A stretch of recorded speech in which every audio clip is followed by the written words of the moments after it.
Boar's Head is bringing a slice of Japan to the deli. Introducing Boar's Head Ichiban Teriyaki-style chicken.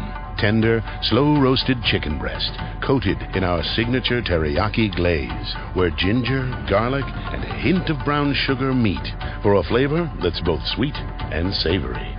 New Boar's Head Ichiban Teriyaki-style chicken. The bold flavor of Japan. Now at the deli. Only from Boar's Head. Compromise elsewhere. Blog Talk Radio.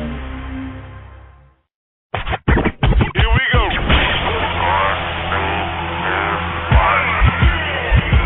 Blast off.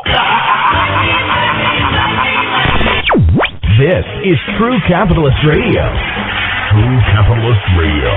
I am your host, the man they call Ghost. The badass of business. Give him capitalism or give him death. That's it. Period. Broadcasting from his Skyline office studios in beautiful downtown Austin, Texas. You sound fruitier than a box of Fruit Loops, for Christ's sake. And now, he'll take it from here. Your host, the prognosticator of prognosticators, the man they call Ghost.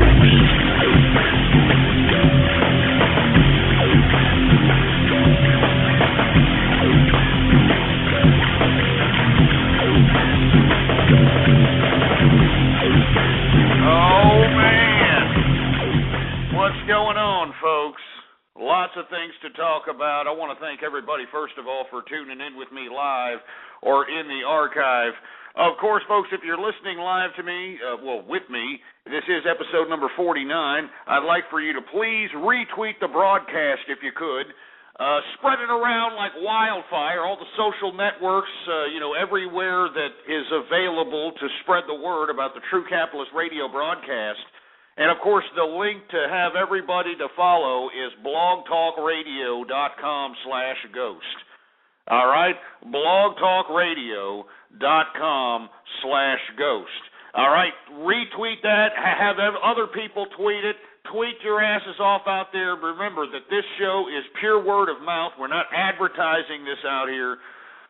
So we do count on you to spread the word. Anyway, I want to thank everybody for tuning in with me, man. There's a lot of things to talk about. When I was putting in the description for the show, I was looking at the damn near novel I was writing, for Christ's sake. So I don't know if we're going to get to every single thing that's on the agenda here or what I put as the description, because it's a lot of damn crap. But we're going to try to get to everything, and we're just going to delve right into everything else. But please, if you could, retweet the broadcast. Tell everybody you know what it's all about. Anyway, we took some dives on the equities markets, folks. Even though everybody yesterday had a good day on the market, especially long-term investors, day traders, there wasn't very consistent choppy patterns. Today was a great day for day traders. Definite choppy markets for those individuals that are pattern traders, individuals that are day traders. But it was down on those individuals that are long-term investors. Well, let's get to the markets real quick so we can get that out of the way, and then we can start talking about other things. Of course, at any time, if you feel that you'd want to call in and give your 2 cents, you can always do so. The number is 646-652-4869. And anyway, let's get back into the markets here. The markets were down today because oil decided to increase itself up, even though in the futures this morning, like I say, folks, I wake up early in the morning, come down here to the office, try to trade futures. I do every financial instrument you can imagine. But the futures were down today in oil when the news came out that, it looked possible, or the probability. I don't know. I mean, you can't believe the news media. You can't believe anything. You can't believe anything anymore, but, apparently, I'm assuming the reason that the futures were down in the oil markets was because of the interpreted success that the International United Nations no-fly zone, quote-unquote, little bombing of Libya is somehow proving positive for the oil markets in some fashion. And at some point during the day, as news continued to go outward, we saw that was on the contrary, and investors saw it also. And we saw the oil, believe it or not, hit $105 a barrel today. I know it didn't close out at that, but we saw it, $105 a barrel. And like I've been saying, folks, if you individuals out there want to see the gauge of whether we are going to go into a double-dip economic recession or we're going to actually rebound from the last economic recession that we're having, you need to take a look at that oil. I'm telling you this right now, not to mention the commodities that are going up, if we're having commodities like agriculture, livestock, if we have these commodities going up on top of oil, I see double-dip recession written all over what's going on here in the international community. All right, and I'm talking about here in America, too, the American markets. Because multinational conglomerates that are based here in America that are traded on the stock market may be hit by a lot of the things that are happening in the international community. This is putting a damper on a lot of emerging markets. A lot of things to talk about. I mean, let's just go right into the market, shall we? I don't want to, badger into any kind of hyper-sensationalism here. Let's go in the Dow Jones Industrial still. We closed out over 12,000. I'm glad we didn't dip under 11. Or up to under 211, because that would have been some serious impulsive little reactionary investor swarm at selling if we would have saw that. That's my personal opinion. Dow Jones Industrials closes out 12,018.60, a decrease of 17.90 points, a percentage decrease of 0.15%. S&P 500 closes out at 1,293.77. A decrease of 4.61 points, a percentage decrease of 0.36%. NASDAQ closes out at 2,683.87. It closed out on the negative 8.22 points, decrease percentage of 0.31%. So as we can see, I mean, it wasn't tremendous losses, but there was losses on there. You know what I'm saying? There was some serious losses out there, and, well, not serious. There were some losses. I mean, if you have an old Walgreens stock, I'd be a little concerned. They dropped because they didn't meet the street's expectations. If you happen to own, Caribbean Cruises, or, there were some stocks that took dips out there, big dips. So this is why we had a negative, on top of the uncertainty in the international community.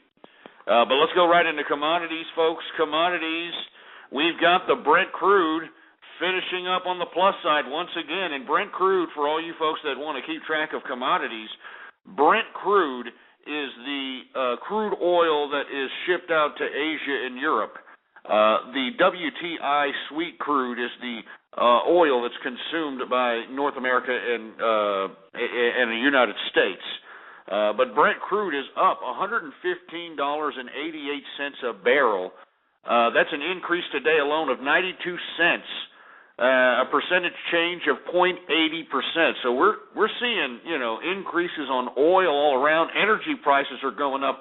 Gas futures are up $5.75, a percentage increase of 0.59%. Heating oil futures are up $2.03, and the reason those are up is because we're having some sort of winter storm again out there in the north. I mean, no kidding. Here it is. I'm looking at springtime outside my office in here in Austin, Texas. I'm looking at nice springtime weather, and they're actually suffering out there in the north with some damn snow, with some Arctic weather, for Christ's sake. Not to mention that you got floods and all kinds of tornado warnings and freaked out disturbances, weather disturbances, atmospheric disturbances in the West Coast. So, good God. So, heating oil futures are up on the fact that you're having another Arctic blast coming into the northern part of America. They're up $2.03. Natural gas futures are up 10 cents today. Believe it or not, that's an increase of 2.43%, which is interesting. WTI sweet crude, folks, it closed out a little under $105 a barrel, but it's still damn close. You can still round it off at $105 a barrel, which doesn't look good for our potential economic rebound as a country. Like I've been telling everybody, look at WTI sweet crude as a gauge on whether or not we're going to go into a double-dip recession or we're going to go into a rebound. If we can get this damn price of oil, and of course The only way we can get this price of oil down is if we had a president that wasn't just, shooting dice in the White House and, letting all the bureaucrats, run freely amongst the administration, because that's obviously what it's doing. I mean, you got obviously think tanks and all kinds of different idiots out here running the show, and Obama's he's just living, like Sanford and Son or something in the damn White House, just kind of, doing what he's doing, and whenever he has to throw speeches and read teleprompters, he does that.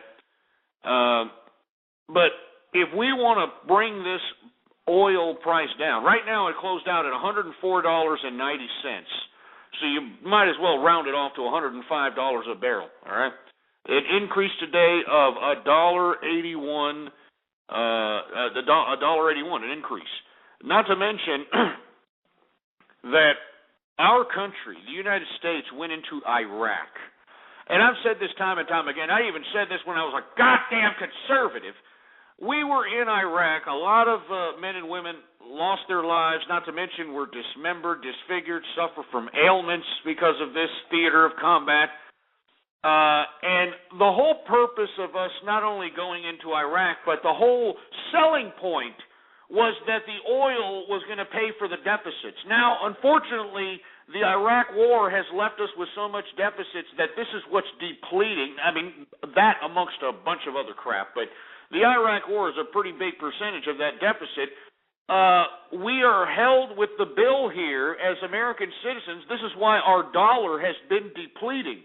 What I don't understand is why no asshole out there in Congress or some president or some bureaucrat that we the people elect, why these people can't go out there and tell these Iraqi parliament, little governing body that's ruling over Iraq that we put in power, why aren't we saying, hey, you owe us, you know what I'm saying, you owe us for liberating your asses. Yeah, I mean, you should be appreciative that you little bureaucrats that are sitting here trying to dictate power now in Iraq, the only reason that you're there is because of the blood and treasure of American troops, asshole. Now, what I don't understand is why our government, Congress, somebody isn't drawing up some kind of arrangement with the Iraqi parliament to pay us back. Now, how can they pay us back? Well, first of all, folks, these people they got surpluses. Iraq's got surpluses, believe it or not. Once they quash all the domestic unrest that's happening in Iraq, once they, are able to, somehow quash all the ridiculousness that's happening in this tribal Arabic interpretation of life out there, they're going to be a rich damn country. I mean, they're already. I read a report. What was it, 2 years ago, that their surplus was in like $2, $3, $4 billion surplus. I'm sure that's even more now because they are the second largest oil deposit in the world. I mean, there's oil out there, folks. What I don't understand is here we are. We're over $1 trillion, going on $2 trillion in debt for this Iraq theater of combat. And yet, these Iraqi parliament or this governing body that we put into power isn't paying us back in any regard. You know that in World War II, when the Limeys were out there getting their asses kicked by Hitler and Mussolini, that when we went out there and kicked the living bejesus out of all them, out of the Axis powers, that all these people that we helped paid us back. Yeah, did you know that the English actually paid us back? And much props to the English, for Christ's sake. I mean, good God. But seriously, they paid us back. You want to know why? Because that's the way business works, even in governments. You can't, a government's just going to flip the bill for some stupid country because, look, I mean, that's what they're making us believe with these, this multinational United Nations so-called no-fly zone. They're trying to make it seem as if we're humanitarians, but inevitably, whatever we do has to be paid back. And I just find it funny that the American people have been completely bamboozled into believing that we're just supposed to hold the bill for the Iraq war. I just find it funny that these stupid bureaucrats out here in Washington aren't doing their goddamn jobs and basically demanding from the Iraq governing body out there that you need to start paying us back. Now, how do they pay us back? They don't have to pay us back through money because, we want them to be a country. We liberated these people, right? I mean, we wanted them to, flourish or whatever the crap was the mission, right? So instead of paying us with their surplus budget, why don't you just give us oil pro bono? We'll knock it off your tab, and that would literally bring down the WTI sweet crude price dramatically. If we did this, folks, the price of sweet crude would probably go down to about $70. And if it went down to about $70, maybe even lower than that, because remember, I mean, Iraq owes us a lot of goddamn money. I mean, not to mention money, but men and women were lost out there, for Christ's sake. I mean, people are disfigured right now for this stuff, man. I mean, this is just, I just can't believe that the American people have just forgotten about this. But if the Congress or the president or somebody that was on the ball, if they were out here asserting their so-called little bureaucratic authority and telling the Iraqi parliament or whatever's out there that you need to start paying us, and, we don't necessarily want your money, we want you to pay us in oil and we'll just knock it off your tab, I guarantee you, all right? I guarantee you that you are going to see this $104.90 WTI sweet crude barrel of oil go down to $70. And if that happens, I guarantee that you will see a rebound from this economy. I guarantee it. But you're not going to get this answer from some bureaucrat. You're not going to get this answer from the president. You're going to get this answer from somebody who knows economics, from people who live the business, who see it, who understand what's going on. And what I'm explaining to you all right now, it makes perfect sense, It makes perfect sense. People look at Goofy Bones saying, I wish it was that easy. It is that easy, man. We just have to have bureaucrats that do their freaking job, and we have to have an American populace that holds these bureaucrats to the fire. Unfortunately, and I've said this time and time again, the American public sucks. They care more about, American Idol, voting for American Idol, than they do voting for these people that are dictating policy to them, waving their finger at them. I mean, they're talking about putting taxes on us, to cut the deficit. They're talking about doing this and that to cut the deficit. What about the Iraqi government, which has a surplus? I guarantee you can look it up for yourself. They have a surplus. Because they're an oil-rich country, for Christ's sake. I mean, that's the second largest oil deposit in the world. Why can't our government just say, hey, we had a lot of people killed, you stupid, ungrateful jerks. We had a lot of people killed liberating you people. So how about giving us pro bono? We'll knock it off the tab. It's not like we're just ganking it.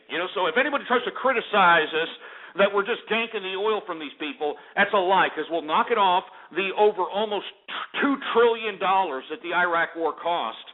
All right, we'll just knock it off their tab, and once they knock it off their tab, all of a sudden the price of oil goes down to about $80, $70, and I'm telling you right now, we would have an economic rebound. Whoever did this would be president for life. You could literally become a dictator from this move. I kid you not, because all the people want is economic opportunity. All they want is the opportunity to be able to live large, live lavish, and have the opportunities to do so. All right? I mean, you have to damn near be a financial wizard or genius. And the only reason I say that, folks, is because, I'm not trying to toot my own horn, but beep, beep. But you literally have to be on the ball to make some capital in this country. Unless you get a job and you save it and you do the old-fashioned way, which is still a good way. You can't clown capitalists who, just go to work, they pay their taxes, they use the money that they save, they put it either in a bank account, which I don't suggest anymore. I'd much prefer them to put it in some other financial instrument, or they put it in stock, they put it in real estate, they put it in whatever. And after about 20 or 30 years, they're living lavish. That's how the baby boomers did it.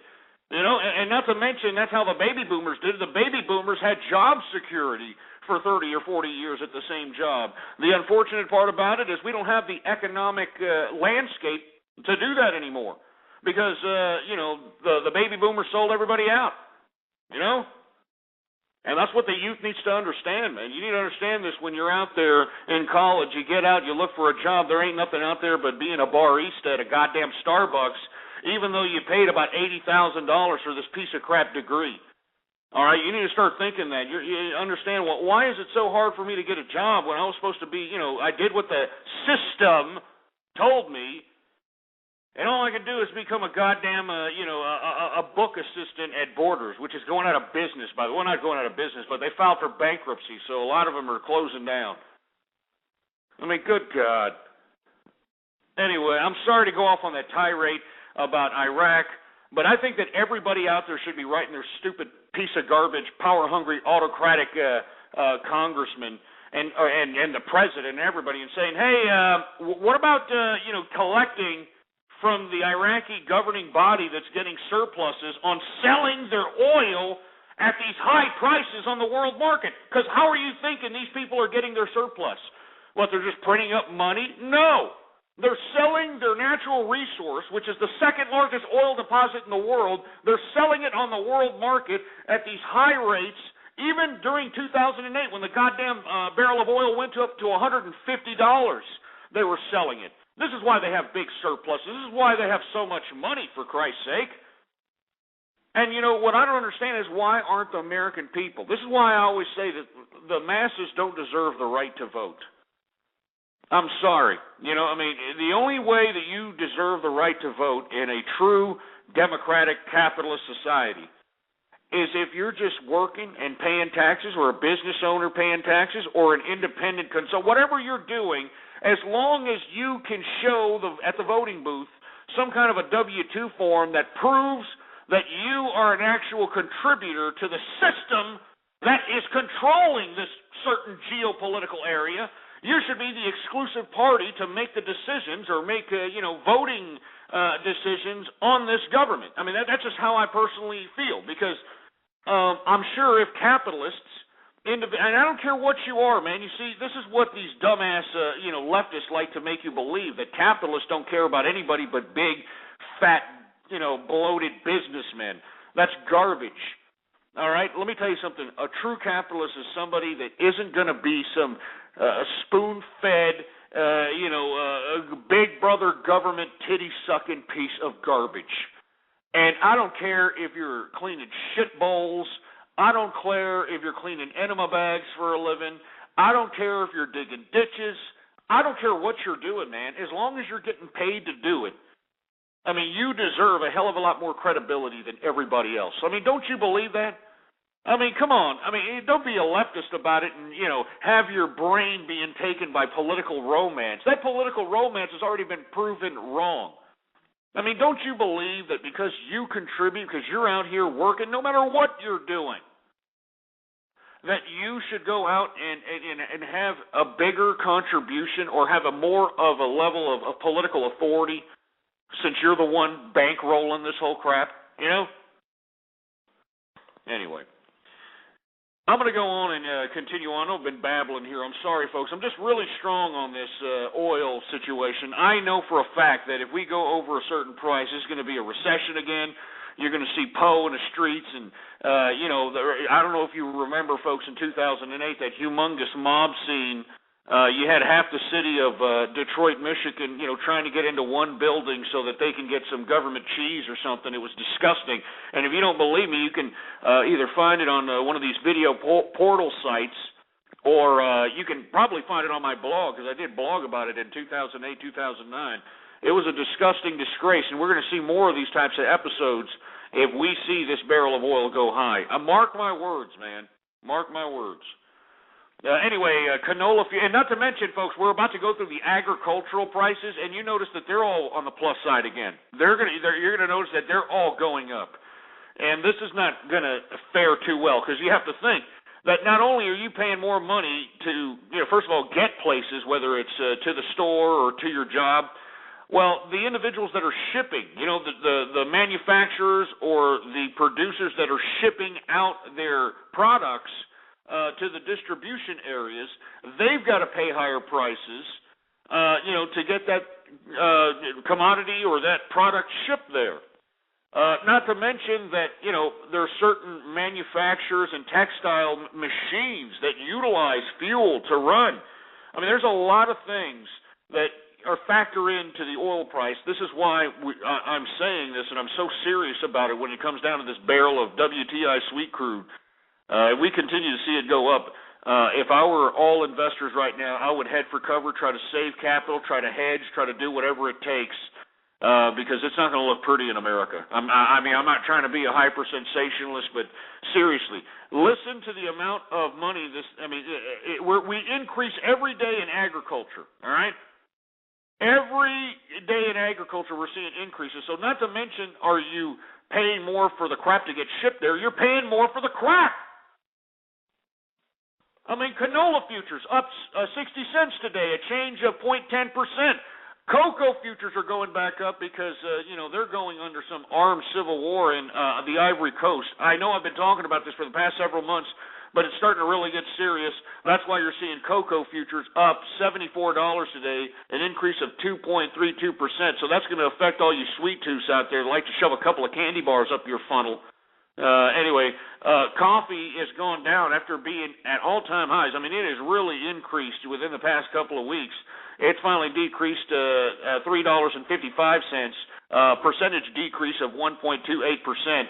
Corn, once again, going up because, as I've suggested in the past few shows, Japan is going to have to, get their food sources from other places, because not only was their agriculture and their food and all the agrarian lands out there devastated in the earthquake and the tsunami, but now you've got this radioactive activity, or this radioactive smog that's going out and basically falling out all over the food, the crops, the milk. It's getting into the cows. It's getting pretty scary out there. You know what I mean? It's getting pretty damn scary out there. So the Japanese are going to have to import their food. Excuse me, I don't mean to make light of that, but they're going to have to import their food, from other places. And, believe it or not, the leading agrarian producer in this world is America. And this is why the corn futures are going up. They're up 25 cents. Cotton is up $7. Wheat futures are up after steadily declining for the past couple of days. They're up $3. Sugar is down after increases up leading up to today, down 32 cents, a percentage decrease of 1.16%. Soybean futures are going up $2.50. Lumber futures are going down after all the bad economic data coming out of the real estate market. The real estate market, folks, I told you the economic data yesterday that for the month of February, it was an all-time low for home sales. Not an all-time low, a 9-year low for home sales, which is a pretty bad precedent given the fact that 9 years ago is a long time. And if we're having home sales down to a 9-year low, that's an economic indicator to me that, this oil and a lot of these commodity prices are starting to hit the pocketbooks of the consumer. And if it hits the pocketbooks of the consumer, folks, you better watch your portfolio because it's going to hit your company, all right, bottom line. Oat futures are down $8 after steady increases. Soybean oil futures are down 2 cents, and wool is going up, I'm assuming because of the Arctic blast that we're seeing up north in America. $33 it's up.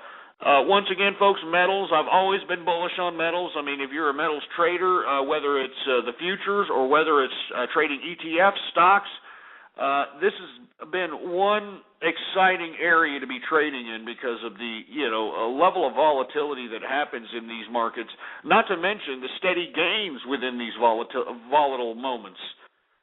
Copper, even though we saw some losses yesterday in copper, we saw some buybacks today. It's up $2.90, an increase of 0.68%. Gold is up again. It was up a lot more today, but it closed out at an increase of 90 cents, closing out at $1,427.30 a troy ounce. So I'm telling you, man, we're going to hit $1,500 before we know it. Some news is going to come out. Something's going to happen with the Middle East. Whatever's going to happen, and let me tell you, that gold, copper, silver, they're going up. As I mentioned, silver I mean, I don't know how high silver can be. I think that we're at a bubble here with silver. I anticipated a bubble with gold, but I think that we're already having it in the silver market. It's up again, even after increases of 1% yesterday. It's up another percent, an increase of 36 cents, bringing the price per troy ounce of silver at $36.37. So let me tell you, we're seeing some major crap, man. I mean, we're seeing some investors hedging. You know, they're hedging against inflation, for Christ's sake. You know what I mean? I mean, good God. And what did I say last week, baby? Now that we're talking about livestock, now that we're out of the precious metal, what did I say yesterday? Or not yesterday. I said it last week, excuse me.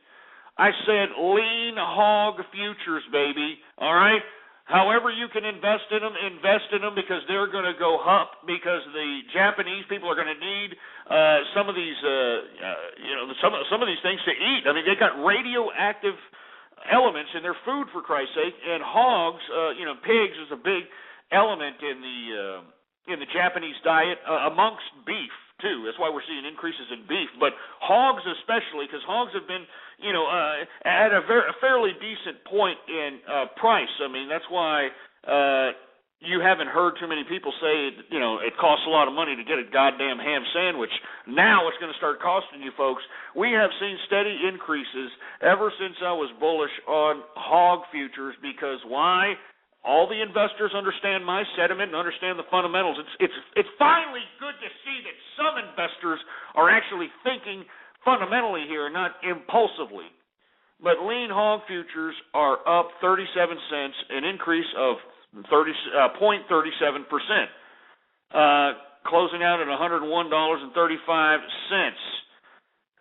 So let me tell you something, folks, and let me get to cattle futures too. Cattle futures were also up 22 cents. Cattle feeder futures are up 97 cents.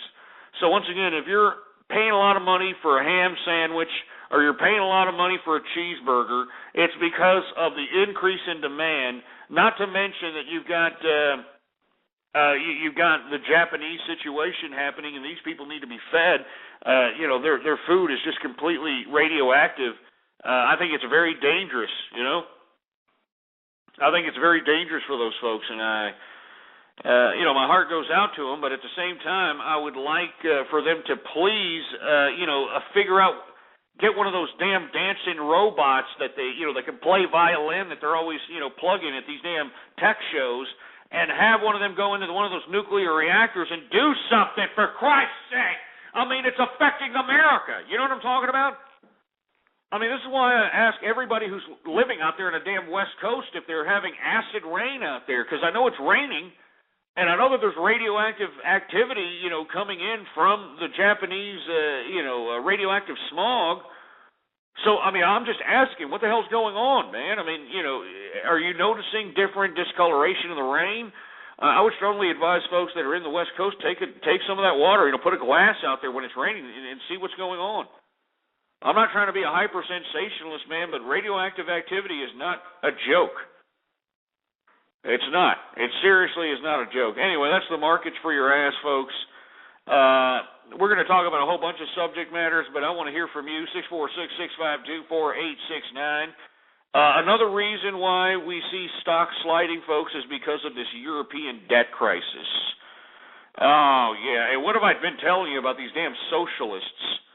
These damn socialists in Europe. I mean, they're falling. Their economic system is crumbling under the weight of their own socialist ways. I mean, they don't even know what the hell they're doing. I mean, for some reason, they're still able to sell bonds on the world market and still have investors invest in these things so that they can, continue to bail out a lot of these countries. Of course, Greece and Ireland took bailouts last year, and the only reason that they were able to sell these bonds on the world market was because the conditions were the austerity measures. The austerity reforms. That was the condition, the austerity.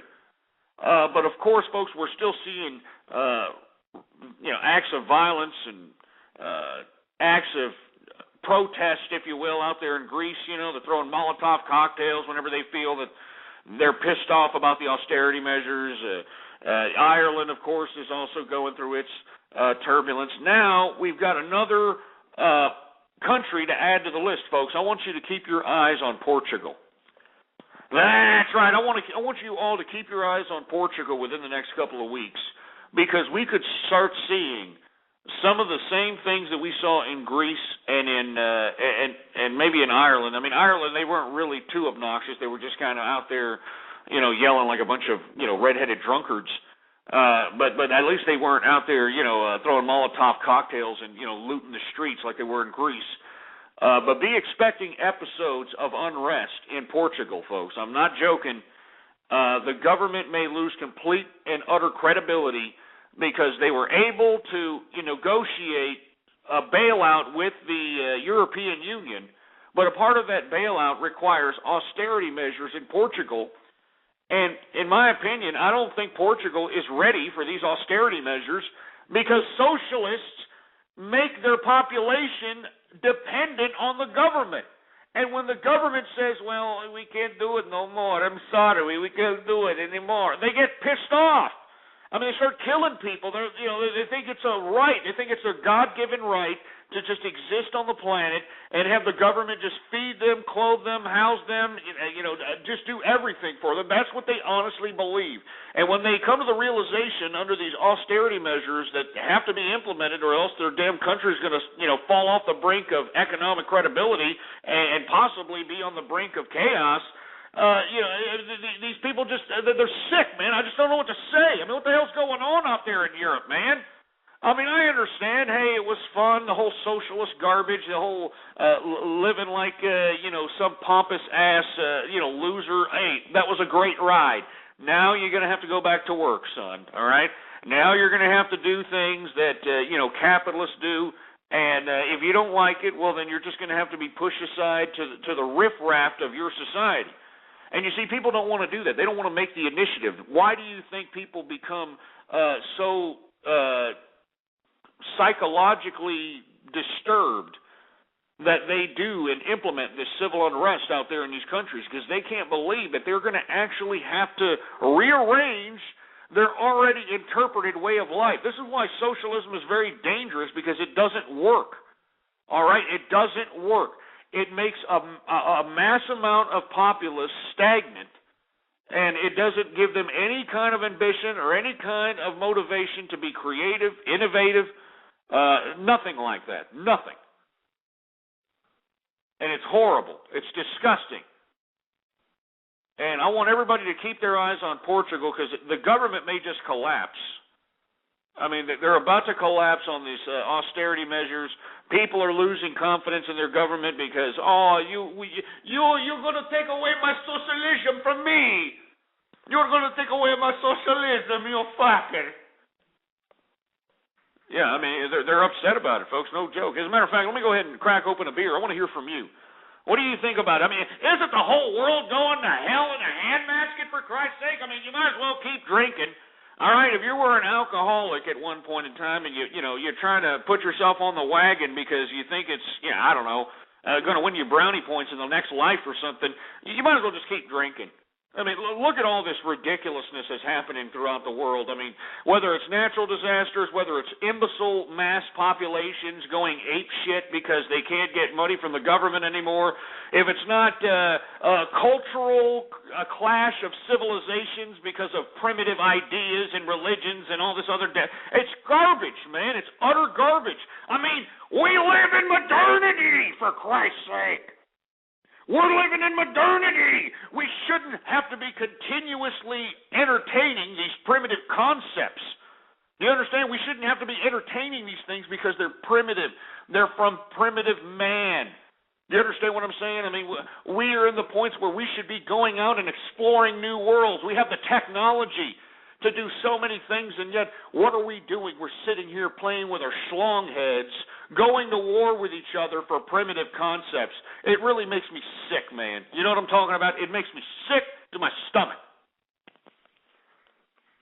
Anyway, now, even though it makes me sick to my stomach, folks, I'm going to drink some beer here, and I know that everybody's used to me drinking the Negras. And for all you folks that don't know what the Negras are, go back into the damn archive, blogtalkradio.com/ghost. But I actually decided to import some beer, folks. I went to the liquor store establishment. We got a lot of nice liquor stores out here in Austin, Texas. And I like to, expand my palate when it comes to sipping on beers. I like to think of myself as a beer connoisseur, champagne connoisseur. I like wine. I don't know. I think wine's a little too fruity for me. I'm a little bit more manly than wine. You know what I'm saying? I'll sip on wine, don't get me wrong. If I'm in a damn environment where it encompasses some wine tasting or sipping, I'll do it. But, I like to consider myself a connoisseur of all things. Scotches especially. I think I'm a connoisseur of scotches, a connoisseur of liquors. I don't just know... I don't just drink these things. I know how they're made. I know how things are created. That's how intense I am when it comes to consuming these things. Because why consume it? You're a primitive idiot if you're just going to go out and say, I'm just going to get messed up, dude. I'm going to go out and I'm going to get Billy Carter beer and I'm going to get drunk, dude. Hell no, man. You want to be able to say, hey, yeah, I'm drinking. I drink every day, but, hey, I'm a connoisseur, baby. I know all about this stuff, and, be able to school people on the crap that they consume on a consistent basis themselves. They only do it on the weekends, and the difference between me and everybody else is that everybody else out there drinks to get completely shit-face loaded. And what I mean by that is, you're just not even in control of yourself. You're passing out. You're in some kind of fetal position with drool coming out of your face, and, people don't know you're alive. People got to hold you up. I don't get that drunk. Anybody who gets that drunk literally needs to be, hit in the head with an Acme brick a couple of times to humble them up and to not be such an idiot. Seriously. I like, don't get me wrong, I like alcohol, and it makes you feel good, it gives you that feeling that everybody's that buzzed feeling that everybody's trying to get. Anyway, before I get on this tirade of my beer, I actually got a new beer. It's actually an imported German beer. The Germans will Slogan, Volkswagen, Sieg Heil.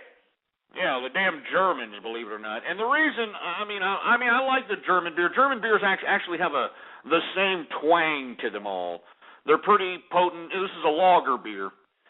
And what drew me to this, and, I hate to say this, folks, but, this is what's unfortunate about marketing. They have this blonde bimbo on the cover, or on the bottle, really. This is, Nordic, German, Hitler's, dream. I'm telling you, Hitler would be literally whacking off right now and tickling his little fruity Nazi ass crack, looking at the picture of this blonde bimbo that's on the cover, for Christ's sake, because she's wearing lederhosen. She's got one of them corsets. She's dressed in traditional German garb, and yet they've got her with these humongous freaking boobs, man. She's got, these damn tits are just hanging out on the bottle. Literally, you could probably, if you tried to reach out for one, you could probably grab one. Anyway, she's dressed up in traditional German garb, and, she's got those huge German mugs in her hand, like 3 at a time, like she's a beer maiden. You know what I'm saying? Anyway, the name of this beer is called St. Pauli Girl. You know what I'm saying? Yeah, St. Pauli Girl is the name of the beer. So, anyway, I'm going to go ahead and open a St. Pauli Girl, and I've tasted this. This isn't bad. It tastes better than Heineken, believe it or not. Heineken, has that twang to it. This is a lot better. Pretty good stuff. Unfortunately, I hate to say that this blonde bimbo, this Nordic,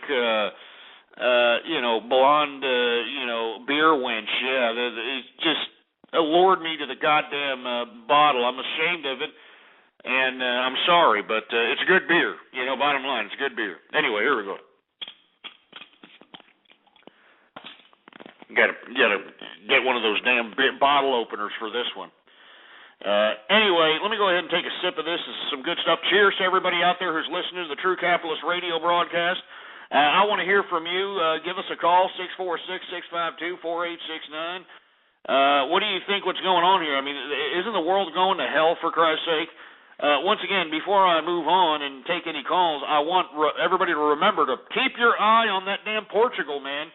They're about to lose credibility with their people. The government itself is about to collapse. And I'd be very concerned because that could, spell hardcore implications throughout the European area. I think that could reverberate into Spain because Spain is having the same troubles as these individuals in all the other European countries. Italy also is having the same troubles. It's getting serious out here. This is why I'm saying, folks, we cannot allow any kind of bureaucrat to continue to have us transition into some kind of socialist idea because it won't work. All right? It won't work. And look at Goku. Goku knows what I'm talking about. Goku, who's an avid listener to the program, he's in the chat room. As a matter of fact, if you want to chat with us and you're listening, come in here and chat with us, blogtalkradio.com/ghost. Goku just said that his father actually drinks St. Pauli Girl, and Goku believes that this damn bimbo on the damn bottle is so hot. Let me tell you something. Whether she's hot or not, you got these damn breasts just hanging out, for Christ's sake. I don't know whether to, drink the beer or sip on it like it was never mind.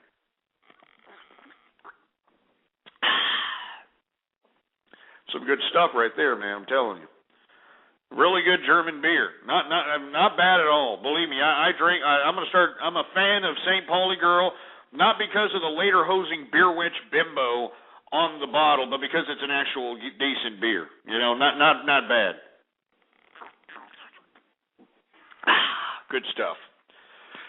Anyway, watch out for Portugal, folks. It's going to get serious. All right.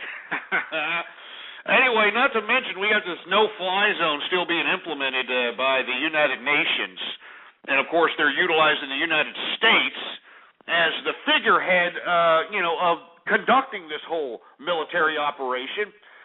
And once again, what this Libyan little offensive or America's role in this United Nations multilateral offensive, what it tells me is that Obama is he's not running things, man. He's just out there.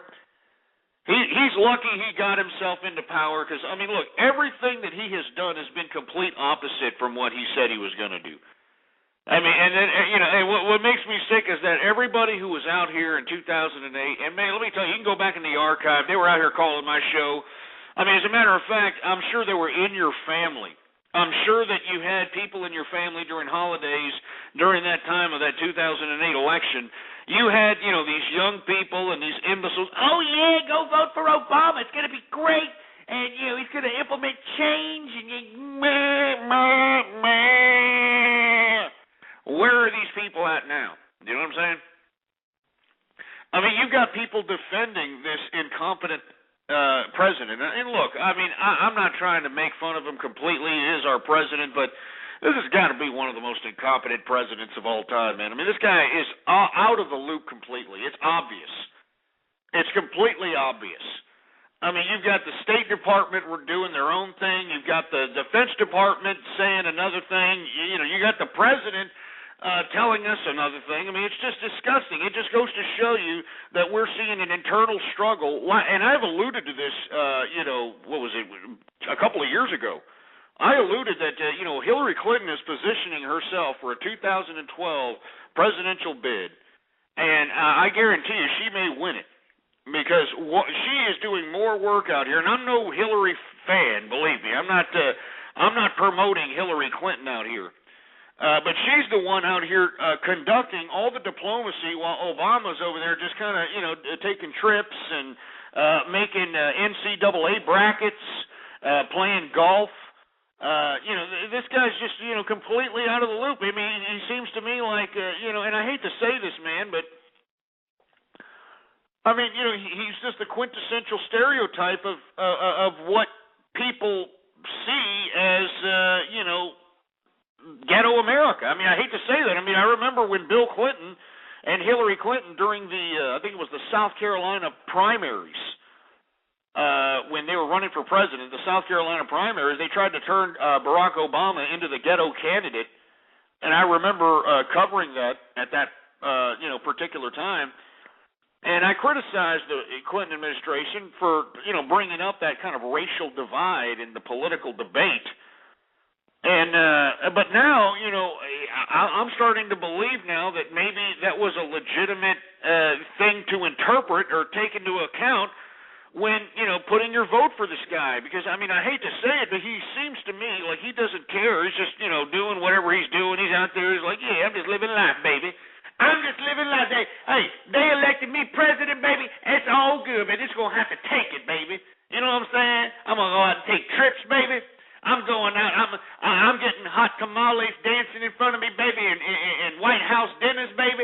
I'm just living the life, baby. I'm doing what I do. I'll let the other bureaucrats take care of that stuff, man. I'm just going to sign off. They like, whatever. You going to do what you going to do what you going to do. All right, baby? Yeah.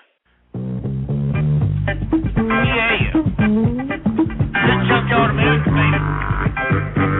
I'm just going to do what I do. I'm Barack Obama, baby. You don't like it? Hey, you elected me, baby. You elected me, baby.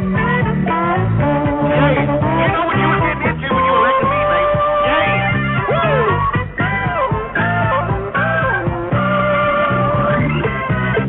Yeah, you know what you were getting when you elected me, baby. Woo. Look at me now. Look at me now. Say, Obama, bitch. Obama, bitch. Say, Obama. Say, Obama, baby. 'Cause you elected my ass. And it's the truth. You did really elect him. Welcome to America.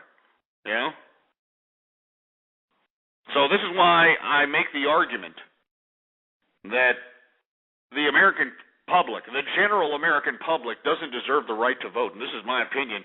And I think that we need to, as capitalists, focus on that as a unified agenda. If you're a capitalist, you need to be for the idea that the only people that deserve the right to vote are the ones that are actually funding this system to make it work.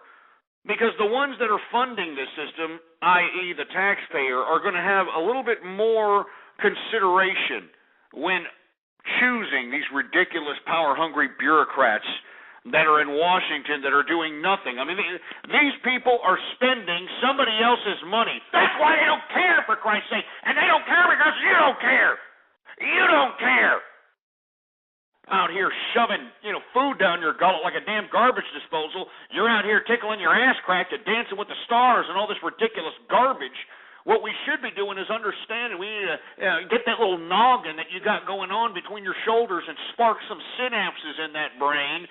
Go out there and understand what's going on and realize that we have a political, social, and economic responsibility as being an American.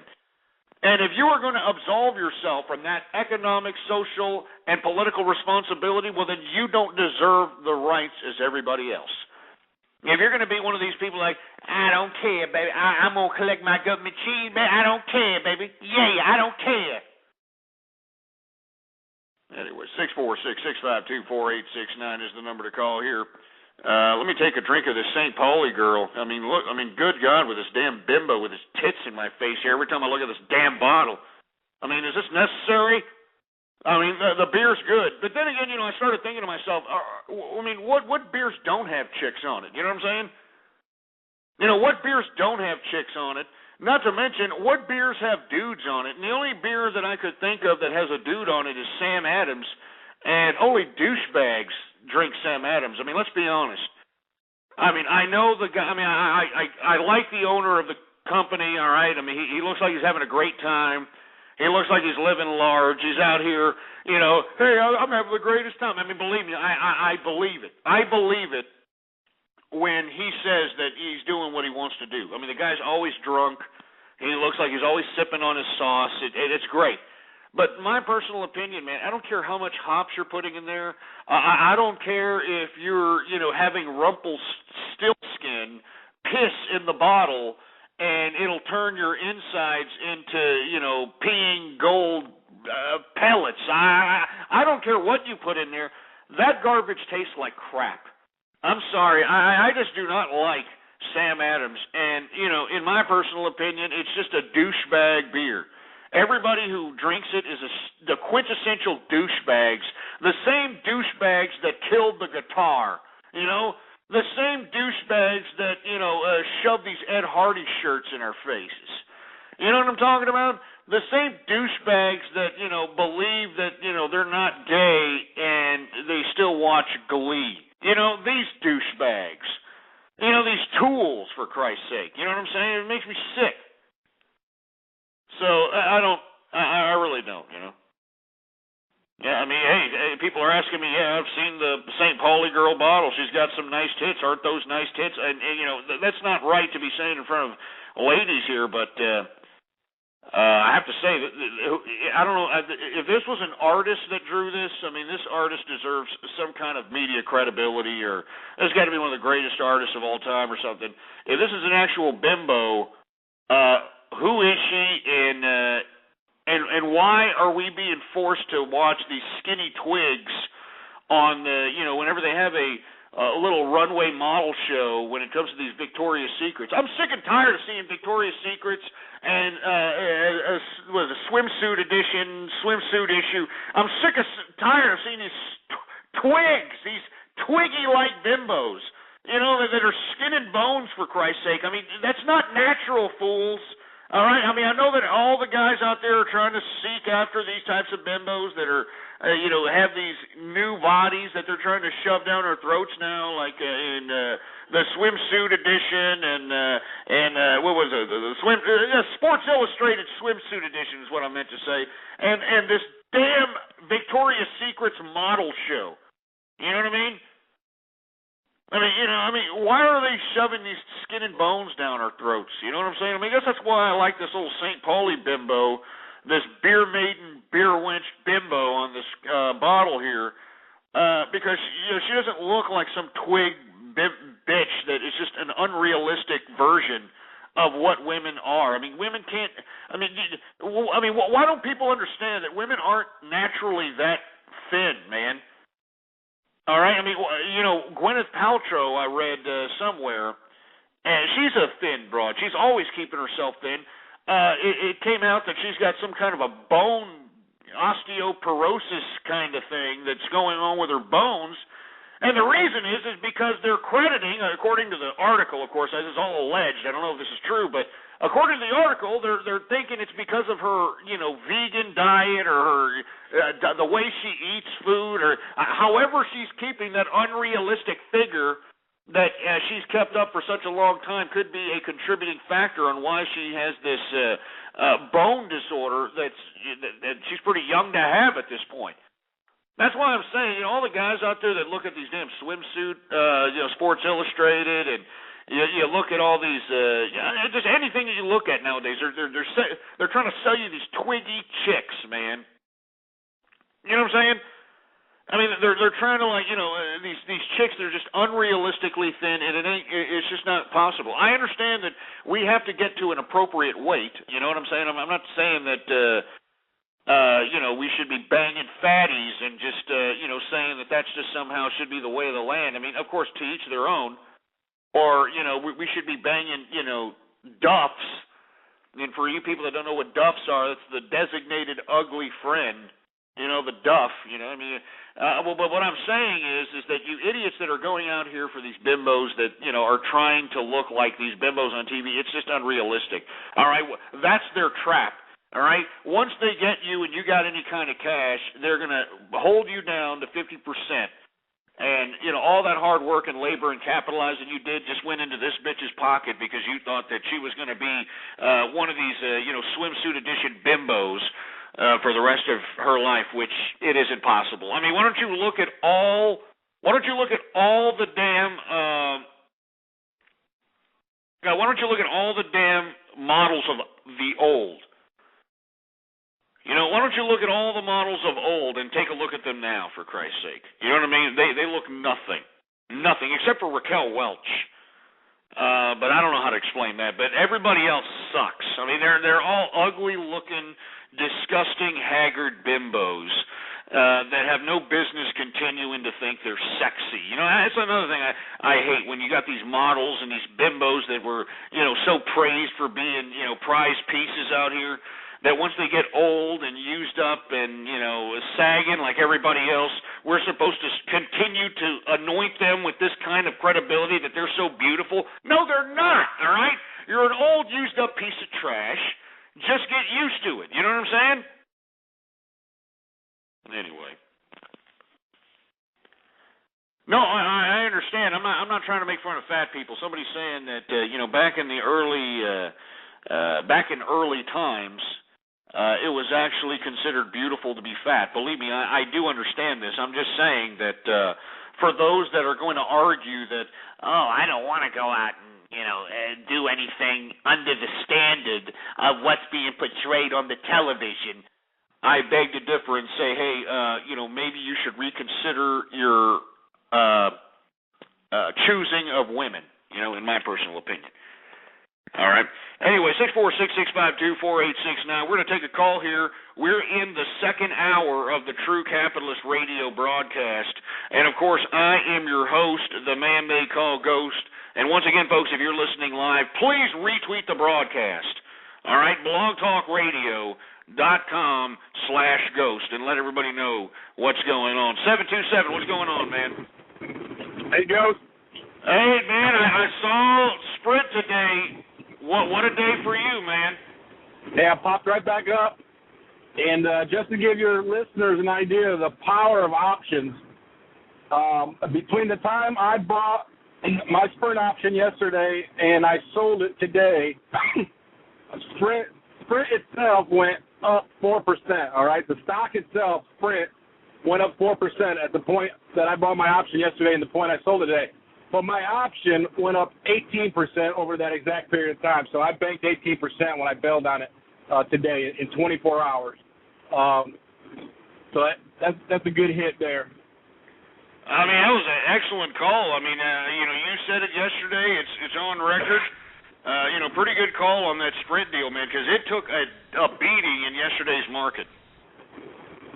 No, it was down 15% before the morning started, and it peeled back. It was a great opportunity, and I sold it about midday. It went a little high, but then it ended up coming right back to what I sold it at, and so I don't have any regrets. But I'm out of it. I'm done. I'm searching for something new. I didn't get back in the market. I was trying to find something to go in at, and 4 o'clock just time ran out, and I didn't want to rush myself. So I'm sitting out overnight, and we'll see what the morning looks like.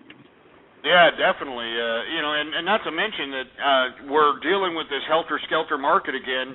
Choppy waves today, if you're a day trader, this is the kind of choppy waves you want. But as a long-term investor, it's definitely scary because of all the uncertainty that the investors are impulsively reacting when it comes to this market.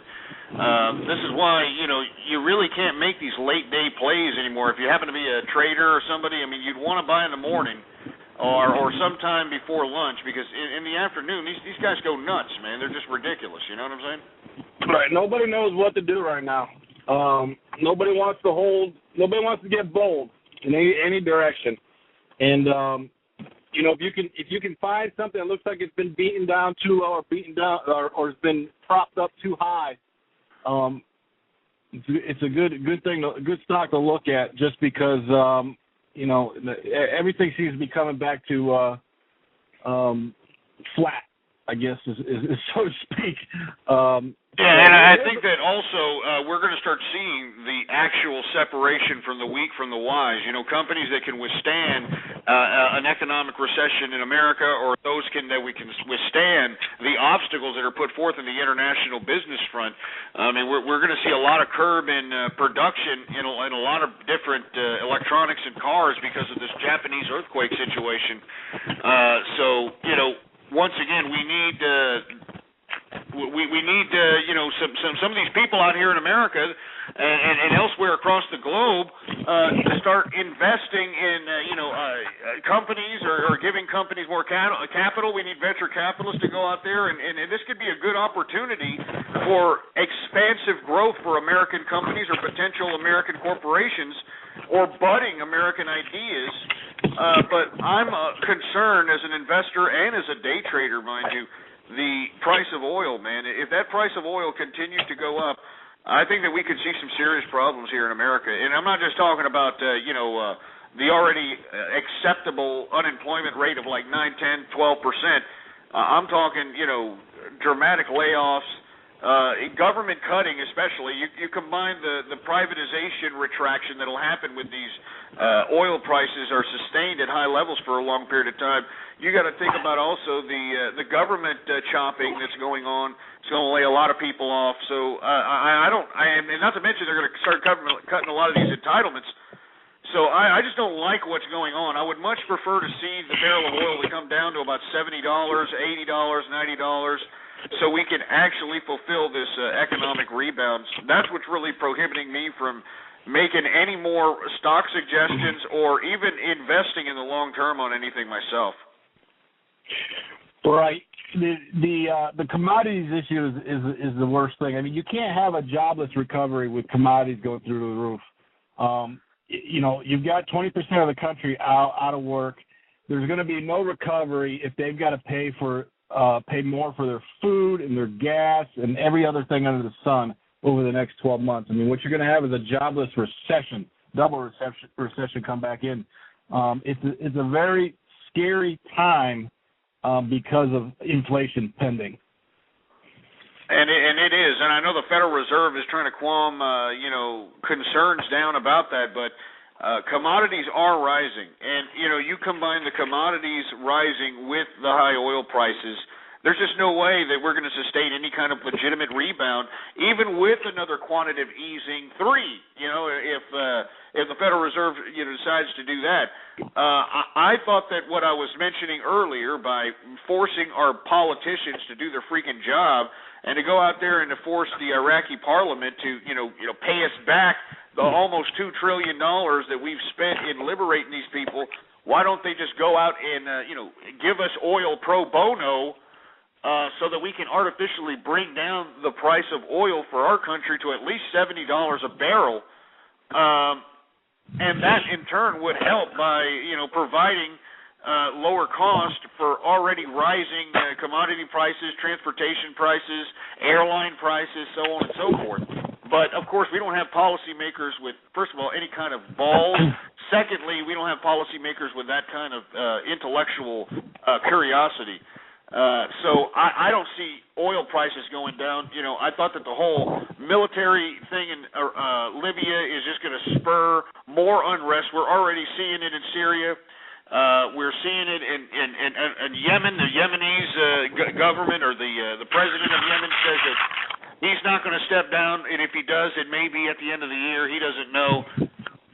You've got there's just so many governments to talk about when it comes to the Middle East, and these are all oil-producing countries. And not only that, the Arab League and the OPEC cartel isn't too happy with the international community's no-fly zone implementation. So I don't see oil prices going down. I mean, unless you have some optimistic view, I don't.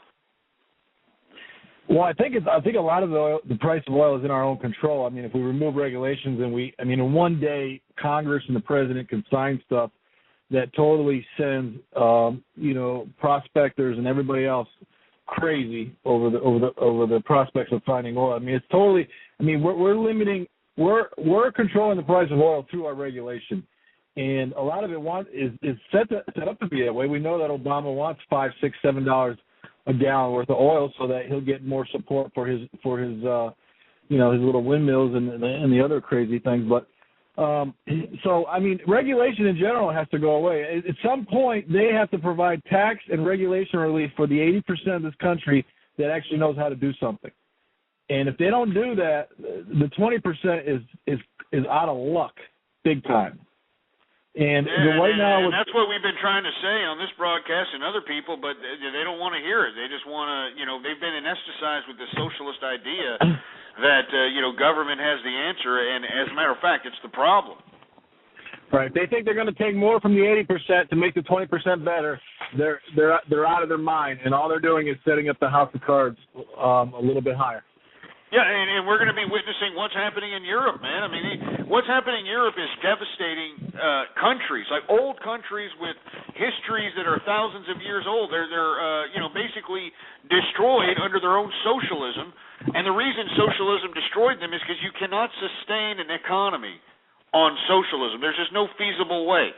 And I know that the governments would, I mean, the reason they did it, let's be honest, is because the bureaucrats wanted to show the investors and capitalists across the world that they, are better capitalists or better social organizers, better community organizers, better production organizers than capitalists. But now it's starting to show that they're not. And now the capitalists are being blamed, for this economic situation in Europe. The capitalists are being blamed, for a lot of things that are happening in the international community. I think it's unfair, and that's why I do this show in hopes of letting people know that it's not the capitalists, it's these damn governments that are regulating capitalism. Now, it's funny that you talk about regulation. I had a listener write into me the other day saying that, they tried to, put a measly, $3,000 or $4,000 into a brokerage account and attempted to try to, do some day trading, doing that, and that their brokerage firm prohibited them from doing so because they are labeled under as a pattern trader, and under SEC regulations they have to have $25,000 in their account, and they also have to put it on margin. I mean, what kind of sense does that make? If someone who wants to put their money, and they're paying a brokerage firm, these are the types of regulations that are screwing up opportunities for people in America. I mean, we already know about the toy regulation. It's disgusting, man. I'm glad that individuals like yourself that are investors, that are capitalists, that are understanding that it's the government that's really ruining us. It's ruining Europe. It's ruining every country that actually was an attempt at civility, and the reason we're going uncivil is because these governments want it to be uncivil so that they can be in control of society, not private hands. Right. Yeah, I've come in conflict with that day trade rule also. You're only allowed 3 day trades within any given 5 consecutive days. I mean, and a day trade is you buy and sell the same stock within a day. So it's definitely, you've got to make and that's why I do options, because it's more bang for your buck. So if I'm only going to be allowed to make one trade, I'm going to do an option where I can get a double-digit return within a day and not have to trade 50 stocks and get a couple dollars here and there on every single one of them. It's you don't even. You're not even leveraging. I mean, it's not even that you need to have a margin. You're not trading on margin. You're trading on your own pocket, and they still won't let you do it. Yeah, I mean, that's the most ridiculous thing I've ever heard in my life. I mean, now look, I've got a pretty big account, so I just assumed. I mean, of course, there's so many regulations to go by when it comes to this. When it comes to abiding by SEC and all these ridiculous regulations that, they don't even allow you to, naivety of the law is not something that they consider lightly. So when I heard an investor in my email say that they were afflicted with this situation, I looked into it, and they were correct. They cannot trade their own money more than, a certain, I think it was like 5 trades, what was it, a week? Three times in any 5 consecutive days. So yeah, 3 trades in any 5. I mean, what? Then why be an investor and why go to a brokerage firm if you can just go to your bank and I want to invest this into that, go get it. Right. Well, you can still do it, but you got to hold it overnight. You just can't buy and sell within the same day. So, if you do some big. The way around it for me is to do options because it's more bang for your buck. But can you quickly explain options for dummies for people out there, because it's kind of a complicated game. It's not your traditional financial instrument, and there's been people that want me to talk about it, but I don't really want to get into it because it is complicated. I mean, it's a risky bet. You've got to be a very good speculator. You can't go on emotion like you do in a stock. I mean, you have to really gauge on how the market's going to react, or how they're going to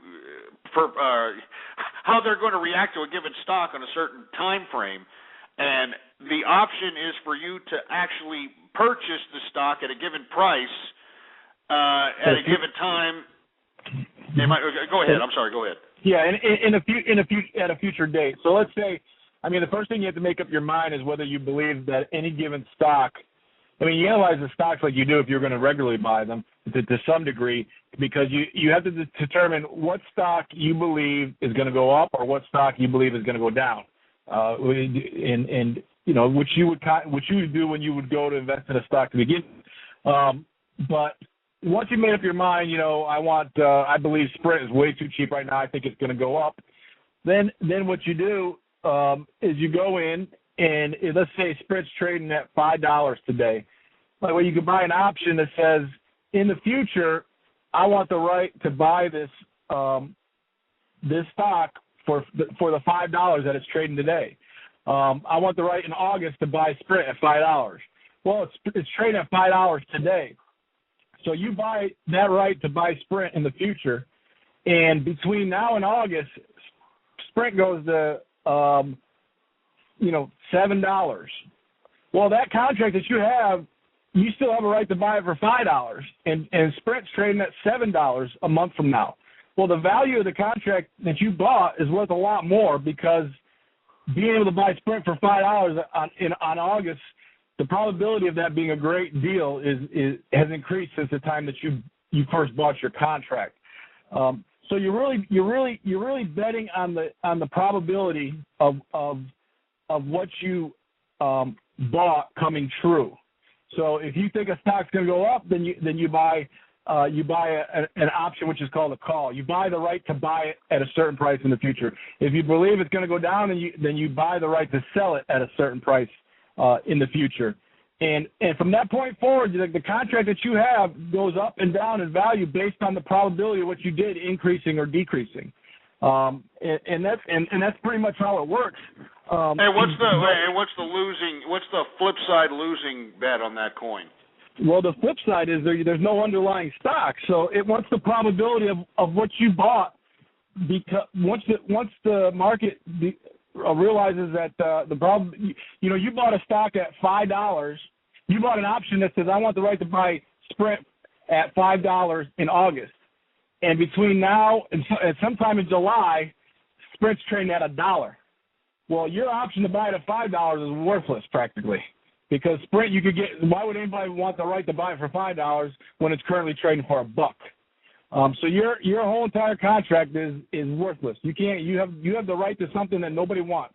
You've got swampland in Florida that you paid for, and there ain't nothing you can do with it. So the downfall is you go from making a lot of money to no money. Now in essence, it didn't get to $1 overnight. So at some point, your option becomes a little bit less each day. Gradually, Sprint goes from $5 to $4.95 to $4.80 to $4.75.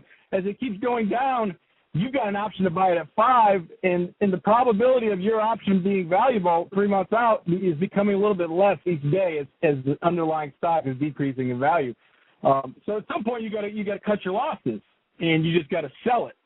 But if you wait too long, there literally becomes a time where, hey, listen, you own the right to buy the stock at $10, and it's currently trading at $1. Guess right. Your contract to buy the stock at $10, nobody's interested in it anymore, and your contract expires a week from now or whatever. The probability just becomes zilch, and the price that you paid for that initial contract is what you eat because you're stuck with it. Unreal, man. So yeah, like I said, I got a pretty big account, so that's why I'm not really afflicted with this. But it amazes me to hear this, that it not only happened to the person that emailed me, but it happened to you too. This just goes to show you that regulation is just bunk. What are they trying to stop or prevent? From allowing somebody to pattern trade, with an amount below $25,000. Can you explain that? I can't figure it out.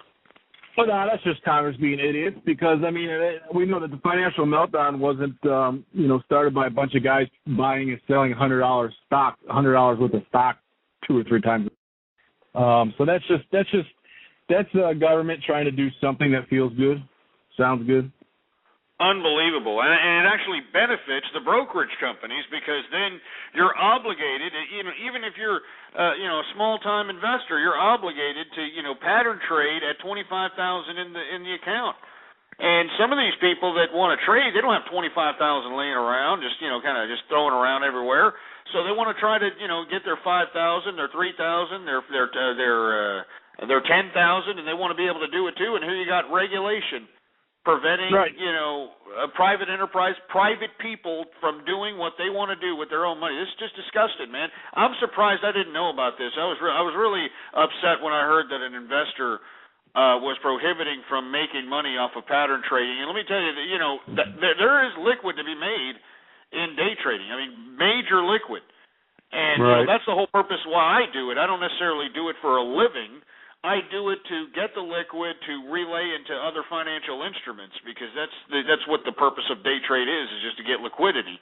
But when I heard that individuals couldn't do this under $25,000 in an account, I was really disgusted. And I feel somewhat responsible for individuals out there trying to go into this market, trying to do some pattern trading out here, and they can't do it. They're prevented because of this goddamn government. It's pretty sad. It's pretty disgusting. Well, they got to do it overnight. They got to go in at the end of the day if they think the market's overselling or if they think the market's going through the roof too much, and they got to get in on a position and they got to hold it overnight and then trade the next day. And that doesn't count as a day trade. That doesn't go against their quota. They can do that as many times as they want. They just can't do it within. They're limited with a buy and sell within the same day. Yeah, I hear you.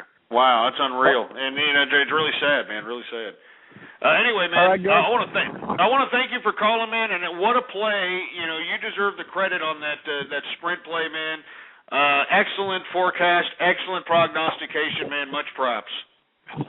Thank you, man. Take care. No problem, man. You take it easy. Unbelievable caller there. If you all heard this man yesterday from 727, he was talking about how he bought some options for today's sprint increase. He anticipated that sprint was going to increase. And he's making some serious capital on his options play there, man. Unbelievable. Good call. 646-652-4869 is the number to call here. Before we got into that discussion about options and trading and regulations and stuff, we were talking a little bit about Libya's no-fly zone situation and how the United Nations I don't know who's in charge of this whole disgusting military operation, but it's not really going to plan. You've got the president saying that, we're playing a limited role. And unfortunately, our limited role is allowing us to be the focal point of the military attack. Believe it or not, throughout the international community, throughout the world, people are interpreting this military, multinational United Nations military theater in Libya. They're basically blaming America for it, for Christ's sake. And even though we have a limited military involvement, according to our president, even though we reports today that one of our planes went down in Libya. Luckily, the pilots were rescued.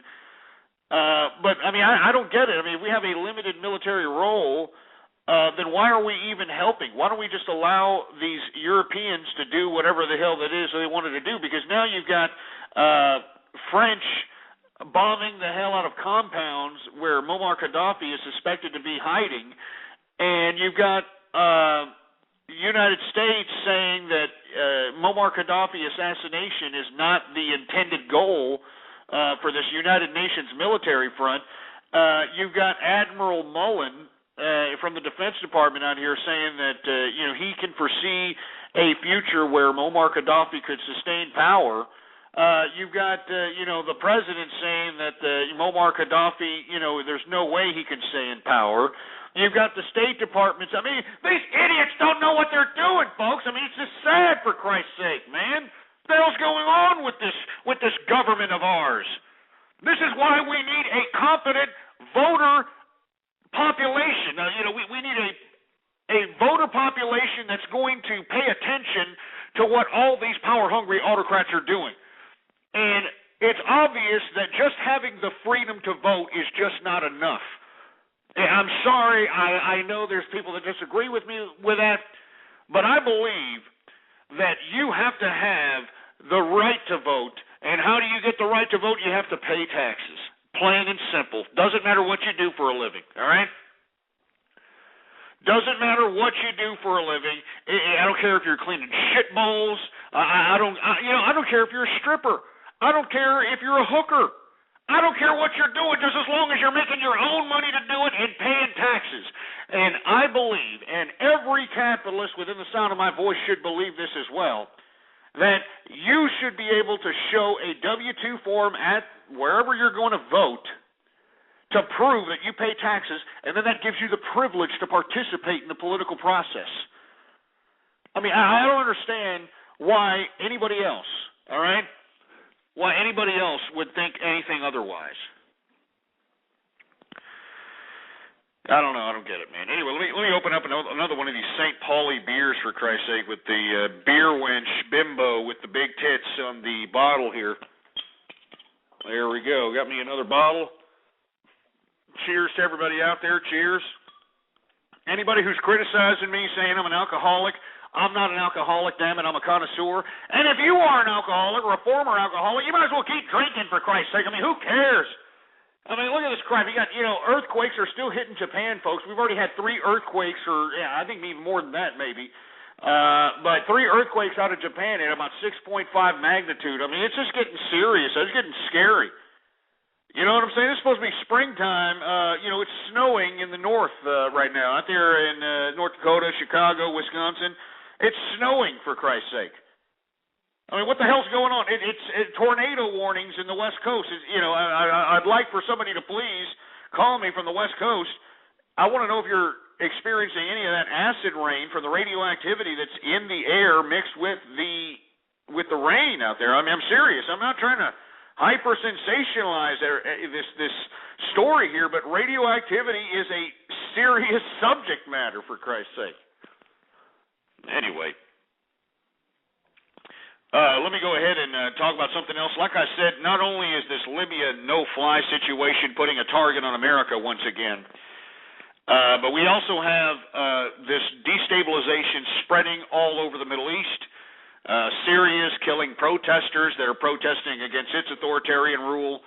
Yemen is about to go under a goddamn civil war. The military is trying to go against the bureaucrats, and the people are going against both of them. It's just an utter disgusting situation. You got the Yemenis leader, instead of stepping down and trying to calm nerves, this guy's saying, "I will step down at the end of the year. I will step down at the end of the year. That's the only way I'll go." So unbelievable, unfreaking believable. And then we got Portugal about to collapse because of the austerity reforms that were agreed to at this European Union meeting that where the European Union agreed to bail out these socialist countries, for Christ's sake. You know what I mean? Anyway, I want to talk a little bit about something else, folks. We discussed yesterday how Vladimir Putin came out yesterday and claimed that this Libyan strike was a medieval crusade from the West, which I got a little personally offended by. I mean, this isn't going to throw fuel on the fire there, Putin, you asshole. I mean, it makes me sick that, here you got these damn cockeyed, vodka-drinking, sucking on sardine head Russians sitting here talking all this nonsense to Joe Biden that, yes, comrade, we want to go ahead and make visas, no problem. We don't want visas between Mother Russia and America. Don't you understand? We don't want it, all right? We don't want it in America. We want it, and then you got Putin sitting over here calling what we're doing a goddamn crusade, throwing fuel on the fire to these damn Arabian Yehudis that are raising up hell all over the Middle East, for Christ's sake. Yeah, that's not going to throw fuel on the fire, right? Well, anyway, then you got Dmitry Medvedev, whatever the hell his stupid vodka-drinking name is. This guy's supposed to be the president of the country or something of that nature. Who the hell knows this stupid little bureaucracy they got going on in Russia, but he's supposed to be the leader of the country. Putin is just supposed to be some guy in the background, some prime minister or some kind of crap. Who knows? But believe it or not, the supposed leader of Russia, Dmitry Medvedev, actually publicly scolded Vladimir Putin. I kid you not. You have this idiot coming out here saying, you dumb motherfucker, you do not sit there and say that when we are trying to get into the capitalist game, you stupid idiot. And he publicly scolded Vladimir Putin, for Christ's sake. Now, I mean, I don't know what that says for the Russian culture or Russian society, but let me tell you, I am glad to see that there's some kind of dissent, public dissent that's displayed. Now, this could all be PR, that's how the Russians are. They could be KGBing psychological crap to us. I don't know. But when you've got two Russian so-called leaders of the country, all right, sitting here basically calling out each other. Well, first of all, Vladimir Putin hasn't called out Medvedev yet, all right? But Medvedev has scolded this Vladimir Putin, and I think it's pretty unbelievable. I think it sets a pretty good precedent, and I can't wait to see what happens in Russia. What these vodka-drinking, cockeyed-looking, mouth-breathing pieces of garbage have to say. You know what I'm saying? You know what I'm saying?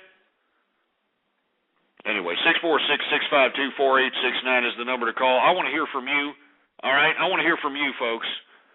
All right, what do you think about Dmitry Medvedev, or comrade, whatever the hell his name is, publicly scolding Vladimir Putin, Pooty-Poo, for his comments about calling the Libyan assault a medieval crusade, throwing freaking fuel on the fire, for Christ's sake. You know what I'm saying? Anyway. 646-652-4869. I thought it was irresponsible of Putin, man. I mean, you heard how angry I got yesterday, for Christ's sake. I mean, these goddamn vodka-drinking Russians were just holding hands with Joe Biden the other day, or was it a couple of weeks ago, saying that they didn't want to have any more traveling visas to anyone that's traveling from Russia to America or America to Russia. And now you got Vladimir Putin, or Pooty-Poo, over here, flapping his little stupid vodka-drinking mouth in the wind like we're supposed to care, for Christ's sake. I mean, I'm glad that Medvedev made Putin look like an impotent jerk, because he deserves it, for Christ's sake. Let me take a drink of this St. Pauli beer with the beer-made, big-titted bimbo beer wench on the damn bottle.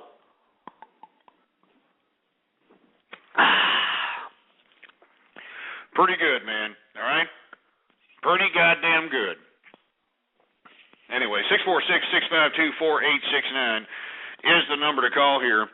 I want to hear from you, folks. We've been talking about a lot here. We've been talking about a lot of stuff. There's a lot of things to talk about. I know that there's probably people listening into the broadcast saying, "Good God, folks, I don't know what the hell to do, for Christ's sake. There's so much news. You got the thing in Japan. You got the thing in Libya. You got the investors acting impulsively in the stock market. You got all this crap. What do I do? I don't know what to do." Well, calm down, all right? Calm down. Even though the world may be going to hell, let's just go ahead and have a drink and let's be capitalists about it, baby. That's all it's about, all right?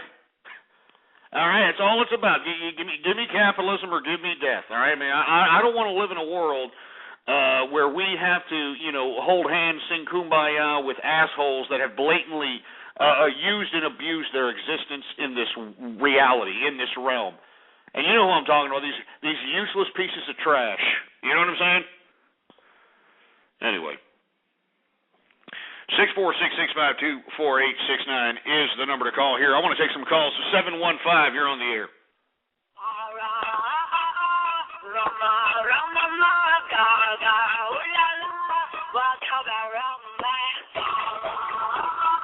Jesus Christ, are you kidding me?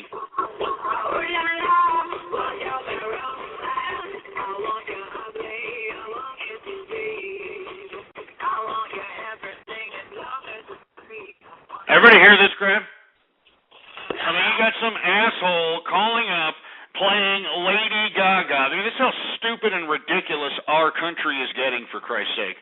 You know what I'm saying?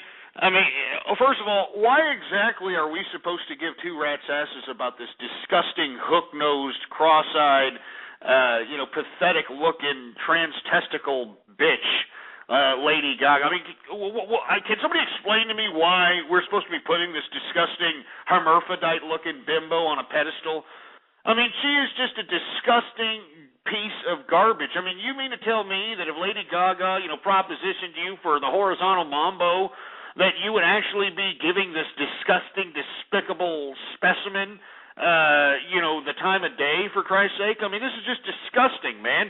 This is how stupid we're getting, for Christ's sake. This is how pathetic it is. And what makes me sick is that the media credits her as such a fashionista because she dresses like an obnoxious jerk. I mean, do we not remember this same kind of, gay, outlandish, costume forte? I mean, do you understand that, Michael Alec and John St. John, those trans testicles out of New York, did this in 1989, 1990, way before Lady Gaga over here. And Lady Gaga now is, utilizing what those fruits did in New York City. They're utilizing what those fruits did in New York City, and she's utilizing it as her own little, oh, look at me, I did it, I'm so great, I'm a trans testicle, and now I look like I'm going to a Michael Alec party. Shut up. Makes me sick to my stomach, man. I mean, don't call up with Lady Gaga, all right? All right, I mean, seriously. I mean, you got people over here saying, I'd do Lady Gaga. You're a sick bastard, you know what I'm saying? Seriously, you are a sick bastard if you were going to, sit over here and do Lady Gaga. I mean, you are a desperate fool. I mean, you're obviously somebody who doesn't get laid often. You know what I'm saying? Anyway. 646-652-4869 is the number to call. We were talking about Medvedev before we got the damn call from some asshole. Oh, I'm a Lady Gaga fan, so I'm going to call up and I'm going to play Lady Gaga, and everything's just going to be so great, and everything's going to be so good, and oh, yes, oh, I'm so great. Give me a break, all right? Come on. Anyway, now that we've talked a little bit about Vladimir Poo getting scolded by Dmitry Medvedev, I want to talk a little bit more about the economic situation in America. Now, we did get economic data yesterday stating that the month of February had a 9-year low in home sales. Take a look at this, folks. Florida. The state of Florida actually has 20% of the homes in Florida vacant. Empty, with nobody in them. Can you believe that? 20% of Floridian homes are vacant, for Christ's sake. Does it make you want to go and move out to Florida now, huh? I mean, seriously. I mean, for Christ's sake, 20% of the homes are vacant. I mean, can we say economic, an economic meltdown? I mean, good God, man. I mean, if there's any Floridians, man, please give me a call. I have to hear this for myself. I mean, I have had a couple of people call me from Florida. This one woman out of Orlando called me, I think it was several months ago, and she talked about how it's dangerous out there in Orlando. You got derelicts coming up to you every 5 minutes for, yeah, baby, you got some change, baby, you got change, baby. And if you don't give them change, they damn near try to scare you into giving them change. They pull out knives on you. It's disgusting, man. I heard Florida is a damn hellhole. From what I understand, it's a damn hellhole. And at one point in time, I remember when Florida was a sought-after place to be. Especially Miami. The coastal areas, but now, it's turning into a hellhole because of, the lack of economic opportunity, man. I mean, it's obvious that the lack of economic opportunity was, it's just not there. I mean, if it was there, you would have these 20% of homes in Florida occupied by working people. But it's obvious that there is no working opportunity, economic opportunity, for Christ's sake, all right? Anyway, let me take a swig of this beer-mated bimbo here.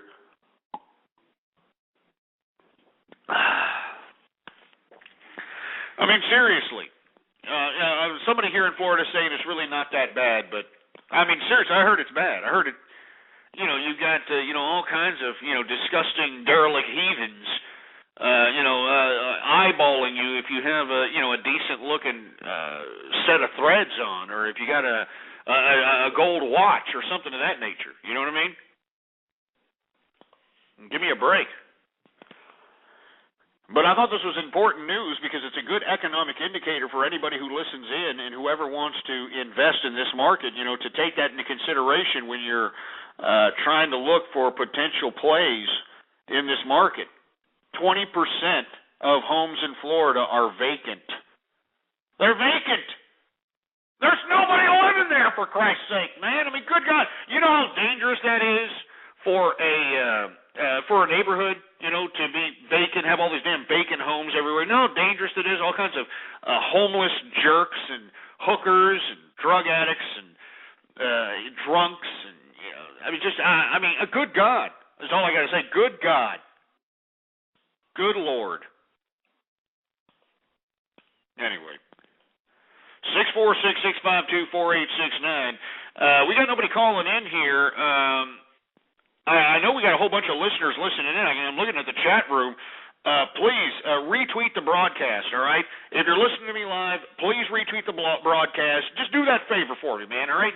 Don't be a player hater, all right? Don't be a player hater and not do that. I mean, it's just a simple couple of presses of the keyboard and then enter, and then you got a tweet out there saying, come to True Capitalist Radio Broadcast right now, baby. It's spreading around like a wildfire. blogtalkradio.com/ghost. All right, that's the link to send them, blogtalkradio.com/ghost. Not to mention, folks, that you can also listen to this show live on your smartphone. Yeah. I know there's a lot of individuals that don't think about that, but, if you're going to have to miss a True Capitalist episode, one thing you can do is put your smartphone in your pocket, all right? Make sure to be able to get that feed into your smartphone and put yourself a Bluetooth headset or a Bluetooth earpiece and just, pretend that you're just one of those schmucks that walks around with your Bluetooth earpiece, and you can actually listen to the broadcast while you're, having to attend some family gathering or some kind of stupid piece of garbage recital or go into the damn opera or something you got to do with your chick, whatever. You can still listen to the broadcast through the earpiece, all right? No BS. I want to let everybody know that. We're in a day and age of technology where you can listen to the True Capitalist Radio broadcast anywhere, anytime. And that's what's so beautiful about the Internet, baby. It's beautiful. It's beautiful. Anyway, let me go ahead and chug a little bit of this beer here.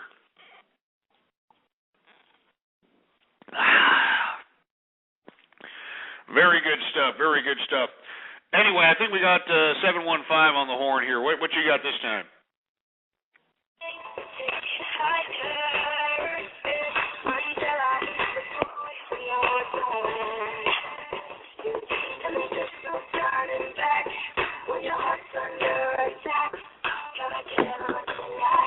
You stupid, silly bastard. Is that Friday song by that young little bimbo?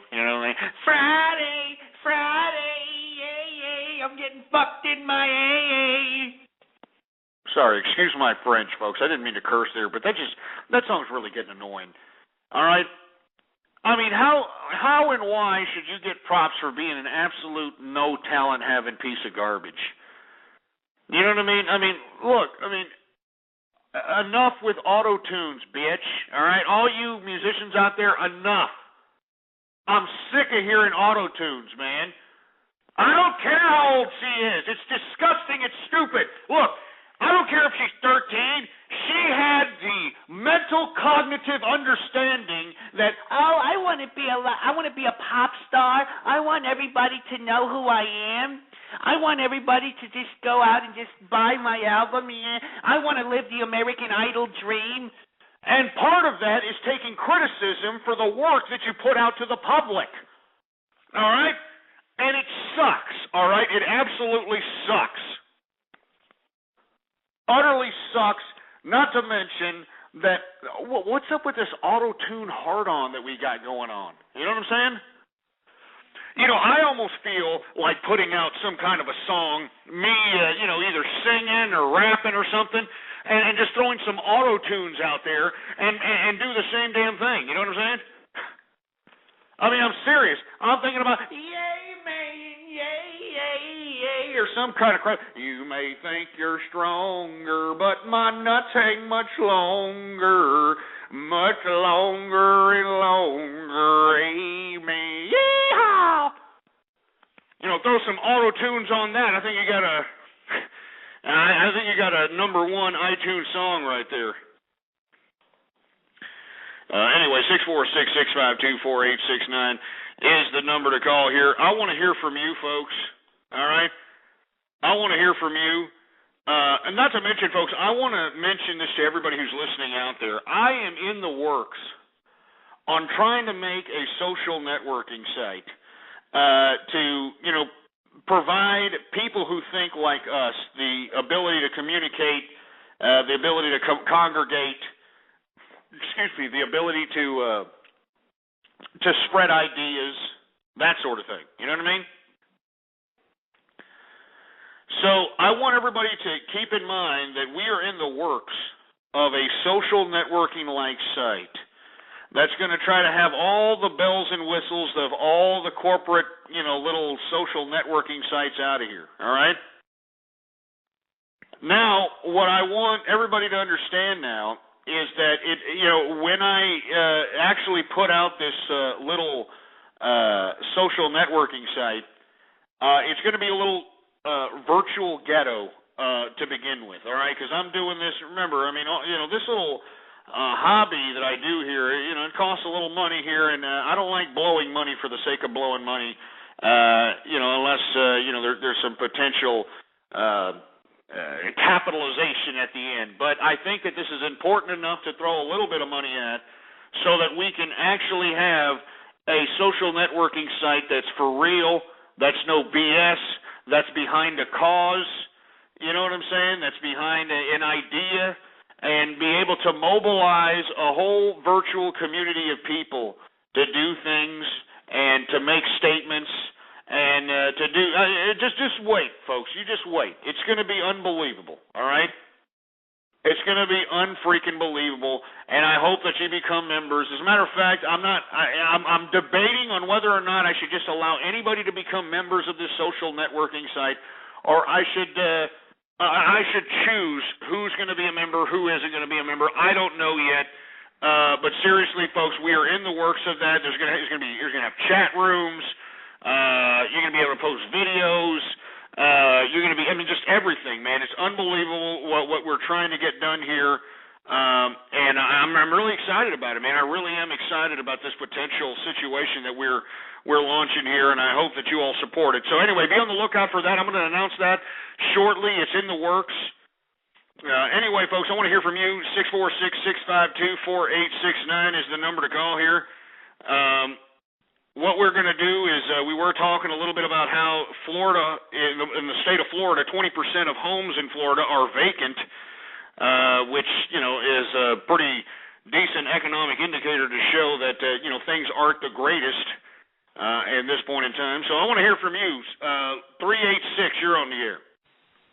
Hey, Gus, what's going on? It's Capitalizing, man. Hey, what's going on, Capitalizing, man? It's good to hear from you. Yeah, I know. Hey, man, I'm actually in Florida right now, and my neighbor actually got evicted from his house. Really? So, this is a real situation. So 20%? Yeah. I mean, it's not some exaggerated stat, huh? No, because, people are starting to move to their apartments because they can't find work that good, Yeah, as a matter of fact, I know I'm keenly aware of what's going on in Florida. You've got a lack of economic opportunity out there, and at the same time, the real estate bubble really hit Florida pretty hard. There was a lot of real estate out there that cost a lot of money based upon speculation, based upon people speculating that people were going to move to Florida. You had a lot of house flippers. You had a lot of things out there that's caused the economic downturn. And I actually had houses out here. It's absolutely. Absolutely. Well, you got that coastal area and everybody wants, Yeah. those beach houses. Everybody wants, this and that. Oh, and inevitably, God, you wouldn't. Go ahead. Like, they were selling a condo. It started at $500,000, and now it's only down to like $180 because nobody was buying. Yeah, no, and not to mention nobody buying, but you have to have the ability to work so you can pay for a house out there. And I know that there's not much work going on in Florida. Yeah, I know a lot of illegal immigrants are coming in here and working a lot cheaper than what Americans would work. So, it's and kind of, and I agree that that is a problem. Don't get me wrong. Yeah. But the thing is that it wouldn't be a problem if we were to somehow just allow these people to become citizens. Now, I know when I was a conservative, I was against it. I was really against illegal immigration.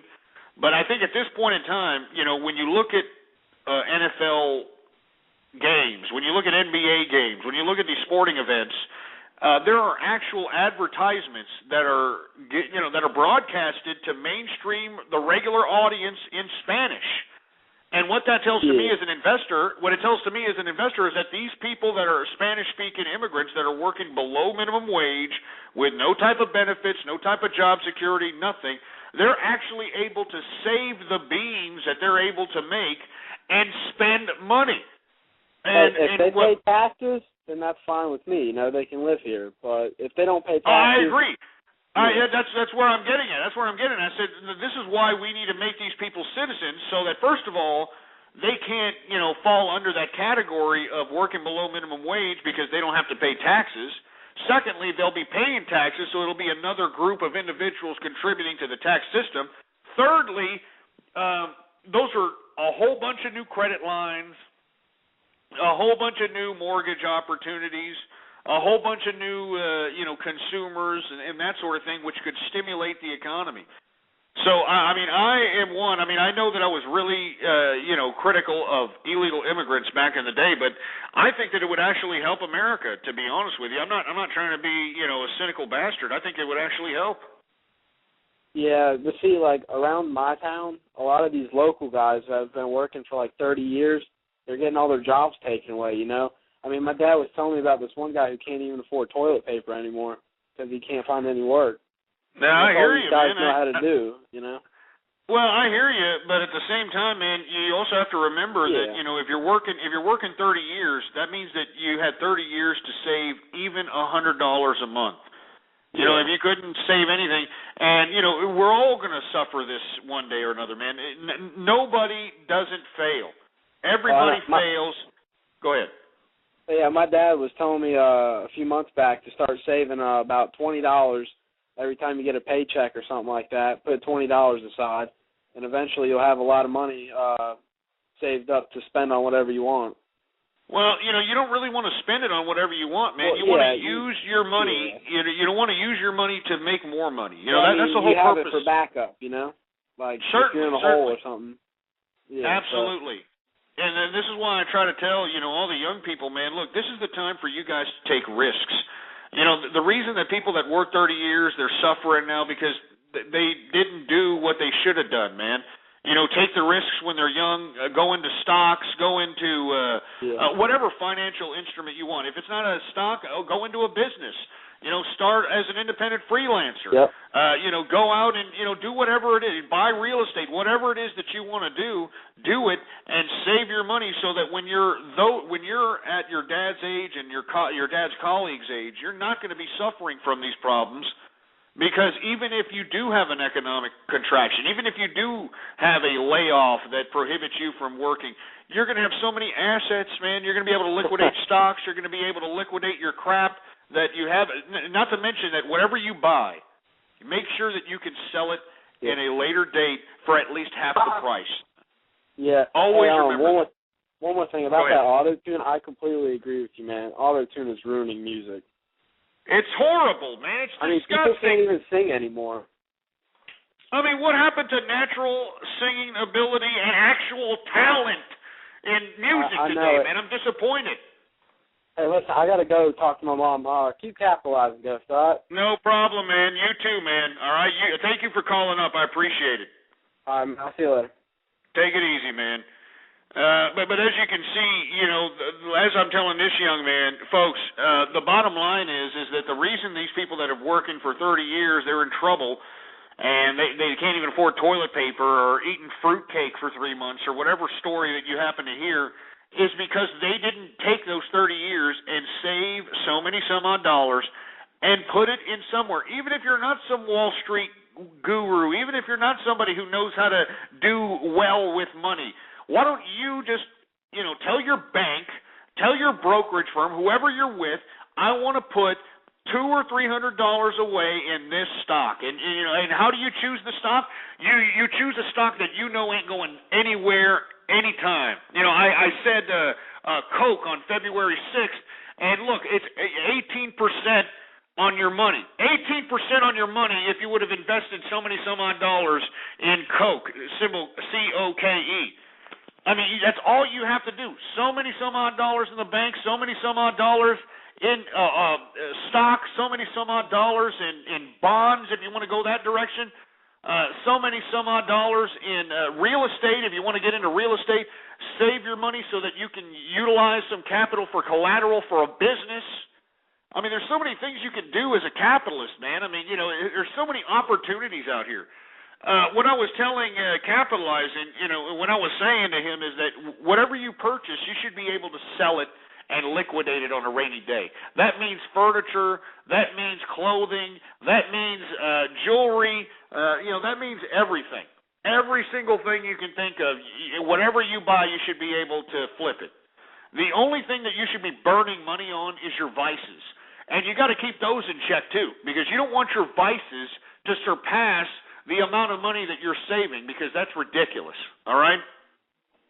I mean, seriously, that's ridiculous.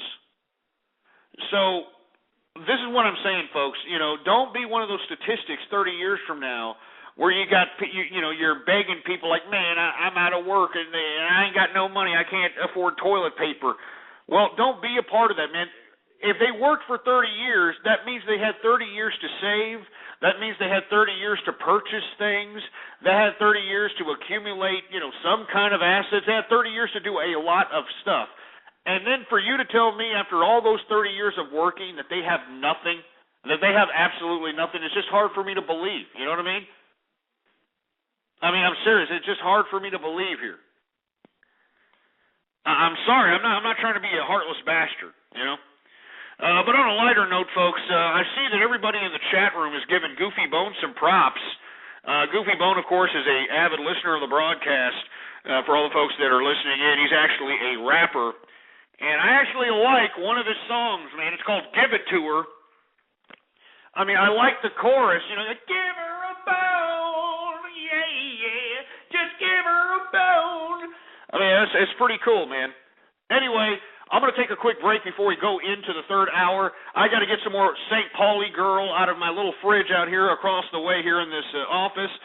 So without any further ado, folks, this is Goofy Bone. Just give it to her, Bone. Just give her a bone.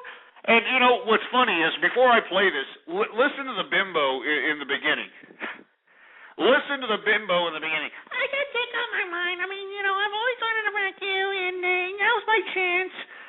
And according to Goofy Bone, you know, he actually recorded some bimbo telling him this, and it's unbelievable. You know what I'm saying? I mean, this is how American women are. They're loosey skanks, for Christ's sake, and this is what encouraged Goofy Bone to write this song. So without any further ado, this is Goofy Bone. Give it to her. I'll be right back, folks, so that we can go into the third hour of the True Capitalist Radio Show, all right? Just give her a bone, yeah. Sorry. I've got sex on my mind. You know what? You're so fucking hot. You're turning me on. I've always wanted to fuck you, and here's my chance. Baby girl, you must understand, I could never be your man. I'm just here to be your bone, giving you something to moan, hoping that you like it thick. Trust me, baby, I'll bust them lips, getting you nasty, ready to dance. At the end, I wanna be in your pants. Back at my pad, you sing it slow. Positions are nice where you don't wanna go to. Strangers that are getting freaky. I feel like a plumber fixing this leaky. Put it in the hole like Tiger Woods. Watching this girl just feels so good. She's falling in love, but I think it's too quick. 'Cause I'm not a boyfriend, I'm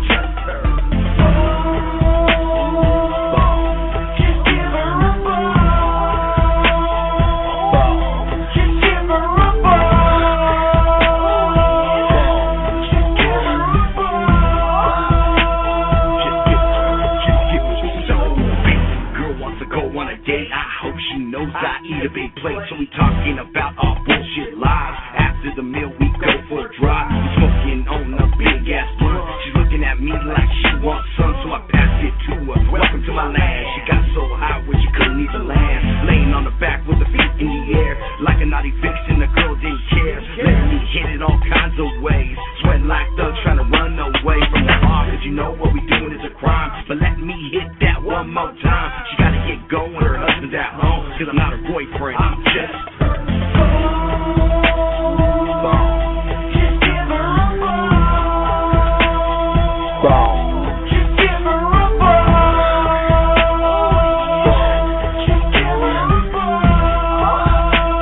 Just give her. So baby girl don't know what to do. She's starting to have feelings and act like a fool. I told her I'm the guy on the side, but she can't live with it and let it ride. Watching her trying to hold me down, buy me things, trying to keep me around. You can't stop me when I'm on a one-way. I'ma play it for life and there's no other way. So let's get back to what we do best. Pulling down the zipper on her dress. That's the body of the year and it tastes so good. She likes to nail cause I got that wood. Hitting it hard where her eyes roll back. This girl is pursuing and needs to relax. I gotta get going, no bullshit at home, cause I'm not her boyfriend, I'm just her.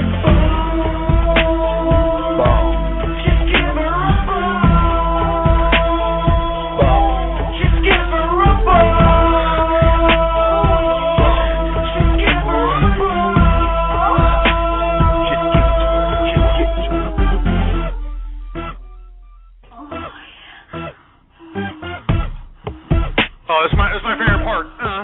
I'm bringing sex back, baby. Oh yeah, yeah.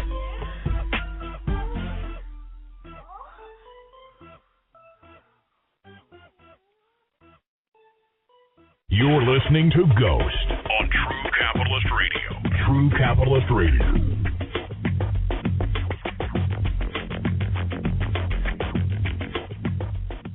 I'm back, man. I'm sorry. I just had to play that song. You know what I'm saying? I just had to play that song. I like it, man. I really do like that song. I know there's people that out here are saying there's no way you can like that. I like it, man. Are you kidding me? I mean, Goofy Bone is singing from experience. You know what I mean?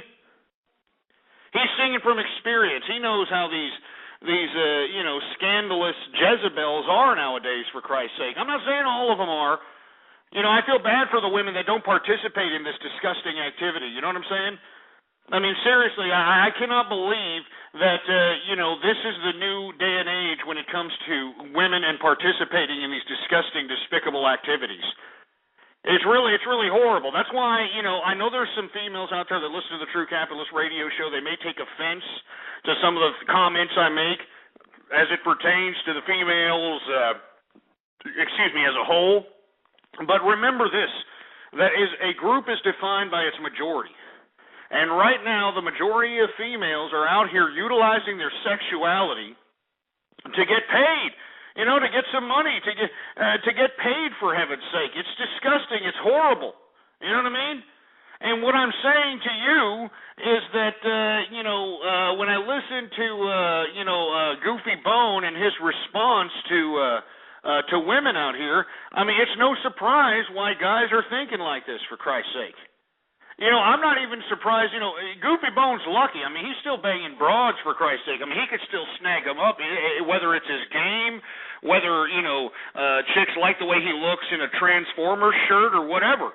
Whatever it is, he's got game, he's getting these bimbos. There's guys that can't even get bimbos. They can't even attract fatties. Because now fatties, because of these ethnic minorities out here that, these black guys at last call, they go out to these disgusting, horrible, Jabba-the-Hutt-looking bimbos when they ain't got nothing else, at last call at bar time.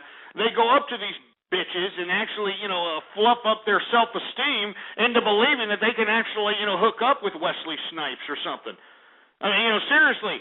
So, I mean, there's guys out there that are not even banging duffs, which are the designated ugly friend. There's even guys out there that are not banging fatties. And it's no surprise to me why we have so much homosexuality in America today. Because, if the women aren't, putting out because of, the traditional ways, I mean, and what I mean by putting out, I'm not saying that you have to be some sexual heathen women, all right? I'm not saying that you got to go out and be some sexual, disgusting, slut bag. But, why don't you give it up to the right people? It doesn't seem that the women are giving it up to the right guys. Why don't you give it up to the guy that's actually making an effort to care about your ass instead of the ethnic minority that's trying to use your credit line to get a 79 Cadillac on dubs? Do you understand what I'm saying? I mean, that's all I'm saying. That's all I'm asking. That's all I'm saying, man. All right? I know there's not all women that do this. Believe me, I know all women don't do this. I know that there's capitalist women. And as a matter of fact, I don't care if women are sluts. I don't care. To each their own. I mean, if you're a capitalist, you're a woman, you're working, you're doing your thing. If you want to be, loose with yourself, I mean, it's your business. I don't care. Just as long as you're not having children and, getting married and screwing up the whole social landscape, whose business is it? You know what I'm saying? But that's not how it's going. The women, I'm not saying all of them, but a group is defined by its majority. They're trapping. All right, they are trapping, males all over the country by rationing out poontang and, purposely getting impregnated so that they can either get a child support payment or get married and take 50%.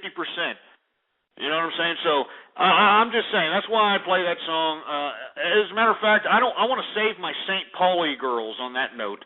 You know what I'm saying? I'm saving my St. Pauli girls. The beer winch blonde bimbo on the bottle there, with her damn, tetas hanging out like it's no big. You got, how do the Mexicans say it, Goofy Bone? She's got big chiches. I'm serious. I've actually heard that. She's got big chiches or so. Anyway, I got myself a Negra. I'm going to save my St. Pauli girls. Here's the Negra up in here. As a matter of fact, they don't have a Negra on there on the Miller High Life can anymore. It's no longer a Negra. It's some ethnically ambiguous chick. You don't know whether she's Hispanic or black or white or Asian or Indian. It's that new ethnically ambiguous look that corporate America is trying to shove down our hole. You know what I'm saying? But who cares? I'm not trying to make race an issue, man. I'm not a racist. As a matter of fact, I think race is stupid. That's why I talk so much crap about it, because I think it shouldn't even be an issue. We're in modernity, for Christ's sake. I mean, we shouldn't even be taking offense to racism anymore, for Christ's sake. I mean, we should just be worried about our paper, about our money, about our assets, about living large, living a great life. And if we happen to be taken out in a natural disaster or walking across the street, we want to know that we lived a good life and we made the most out of this experience that has been given to us by whatever reason why we're here. So cheers to everybody out there. I'm going to open up one of these, ethnically ambiguous Negras. Cheers to everybody out there. There we go. We're going to crack open one of these brewskis here. And I know there's people out here telling me, hey, you call yourself a connoisseur, Ghost, but you still drink Miller High Life. Look, my old man used to drink Miller High Life. My old man was not a rich man, all right? I did not come up with a silver foot in my ass, all right? I mean, I'm serious. I mean, I came from a hard-working family. My old man worked his ass off, and, after he came home after a hard day's work, he would have his Miller High Life out there. And, like I have said this time and time again, my old man did not know how to go to sleep. He just knew how to pass out. You know what I'm saying? He just knew how to pass out. That was it. And whenever he would pass out, he'd have these beers next to him, man. And, old little Ghost over here, I wanted to be like my dad because he was just such a badass. He was just a worker, just one of these hard-ass workers that you hear about all the time. A fiscally responsible person, though. Made sure that, that we never went out for anything. We didn't have to starve. We weren't out here struggling. But he worked his ass off to do it, man. And, my mom didn't work, so she was out, taking care of the house. I mean, everything was great. I had a great childhood, man. You know what I'm saying? I mean, these kids in America today are robbed of the type of childhood that was blessed to me and all the baby boomers out there because of this disgusting social landscape in America. But the reason I bring it up, man, is because my old man would have these beers next to him, and, old little Ghost over here trying to be like his badass daddy, over here, I would crack one of these open, 7 or 8 years old, because my dad was passed out. Mom was asleep from working all day in the house. So I'd crack one of these open, and I remember I would take a swig of it, just, put it up there, and I'd be like, I'd be scared. The heart was pumping. You were doing something wrong as a kid. You know what I'm saying? You take a swig of it, and at the time, I was like, I thought I was going to be sick, when I first tasted this beer. You know what I mean? I'm serious. I'm not joking. I am not joking. And ever since I've tasted that Miller High Life, it's just stuck into my brain, man. It's like a fragment of memory that I'll never forget. And every time I taste the Miller High Life, man, it reminds me of my old man. And that was my hero, man. My hero was my old man. He was a working man. He was a hard-ass bastard. Didn't take crap from nobody. A family man, cared about his family, and this is the way people should be. This is why I appreciated Mike Vallely last Friday, March 18th, when he was interviewed on the True Capitalist broadcast. Because that's a real man. Somebody who takes care of their responsibilities, not some asshole who like most of these subjects on Maury Povich. You got these brothers out here coming out here. Yeah, I got 25 kids, baby, but it's all gravy. I take care of them all. I got 25 kids, baby. It's all. I got to take care of every one of them, baby. I'm a good daddy. I mean, we need to stop, being this way. Stop allowing these mothers of children that males have to just go ahead and take them without a fight. Having a father in the household is very important. It's something that I believe, should be something of second nature when it comes to children growing up. And unfortunately, children are growing up with just mothers or just fathers. And I just think that you need both sides of the female and male upbringing, so that you can truly understand and truly appreciate life. You can truly appreciate things in life. And I feel bad for the children out here that are robbed of that opportunity. And once again, why do you think A Christmas Story is always every damn Christmas, TNT, TBS, one of those, they play it 24 hours a day for like several days before Christmas. Why? Why? They do it because they know that the reason people watch The Christmas Story is not because it's a good movie. As a matter of fact, when it was released like in 1982, 83, it was a flop. I mean, nobody even cared about the movie when The Christmas Story came out initially. Nobody cared. It became a cult classic because it was a Christmas movie and they started showing it, and it's just one of those things that people want to live again. You can tell kids that were brought up with single parents, they want to live that. They want to live that Christmas. They want that family setting. They want mom and dad being there. They miss that. They were robbed that because of the impulsiveness, the selfishness of this ridiculous generation that we call the baby boomers. And it's a disgrace. It's an utter disgrace, man, and I feel sorry for everybody.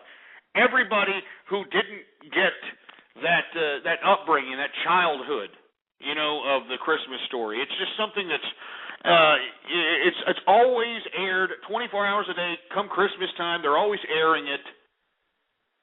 And it's sad, man, and the reason people like it, man, is because it's such an innocent movie. We all want a little innocent childhood. A lot of people were robbed of innocent childhoods.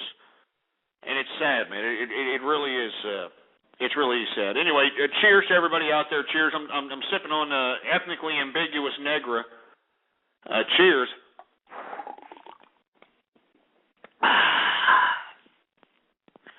That's what I'm talking about. I want to hear from you folks. 646-652-4869 is the number to call. I want to talk a little bit about how the Japanese are a little upset now. They're starting to get a little angry at their government for their lack of preparedness. Their lack of preparedness when it comes to the situation with this nuclear disaster. They're finally starting to come out of their tree. I mean, they've let the shock and awe of the devastation of the earthquake and the tsunami set in and just kind of dealt with it. Now they're starting to realize that they shouldn't have to be going through this, radioactive exposure that's happening because of this nuclear meltdown. And now the Japanese people are starting to question, the legitimacy of their government. They're frustrated with their government because of their lack of preparedness, for Christ's sake. And it's horrible. I mean, it's just utterly disgusting. And I don't think that, this is right. Once again, it's not just the Japanese government that's, screwing over people. I mean, look at our American government with this Libyan so-called no-fly zone, for Christ's sake. We're supposed to be implementing no-fly zone, and, it seems to me like we're bombing the hell out of Libya. There was no declaration of war. This didn't pass by Congress. I mean, what the hell's going on with this crap? You know what I mean? Makes me sick, man. It does. It just makes me sick to my stomach that the American people are just completely oblivious and don't know what the hell's going on. They don't know their ass from their elbow. And yet, we're supposed to just, trust this government? This government stinks, man, all right? I'm sorry. I don't trust any politician as far as I can throw them. And I don't really like talking to politicians. I mean, don't get me wrong. I'll especially within my local community, I'll go to dinners that are held by, council people, DAs, judges, that sort of thing. So, that's how you get in tight with these people. If you're ever in a bind, they'll remember you because you bought that $2,000 plate dinner or $1,000 a plate dinner at their fundraiser. You get to know them, you shake their hand, you make sure you get some a decent you make sure you give them a decent perspective of who you are. And then if you're ever in a situation, you call these pricks and say, hey, come on, man. I donated to your little pissing ground campaign. Hook me up. But as far as, state representatives and state people and bureaucrats and federal bureaucrats, I mean, I just, I'm really disgusted. I mean, I just don't, I can't trust a politician. I don't like them, man. I'm sorry. You know what I mean?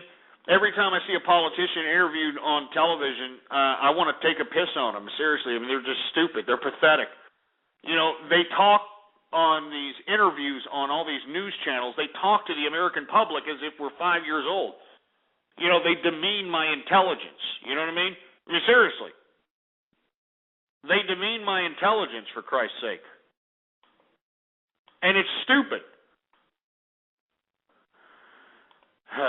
Anyway. Let me go ahead and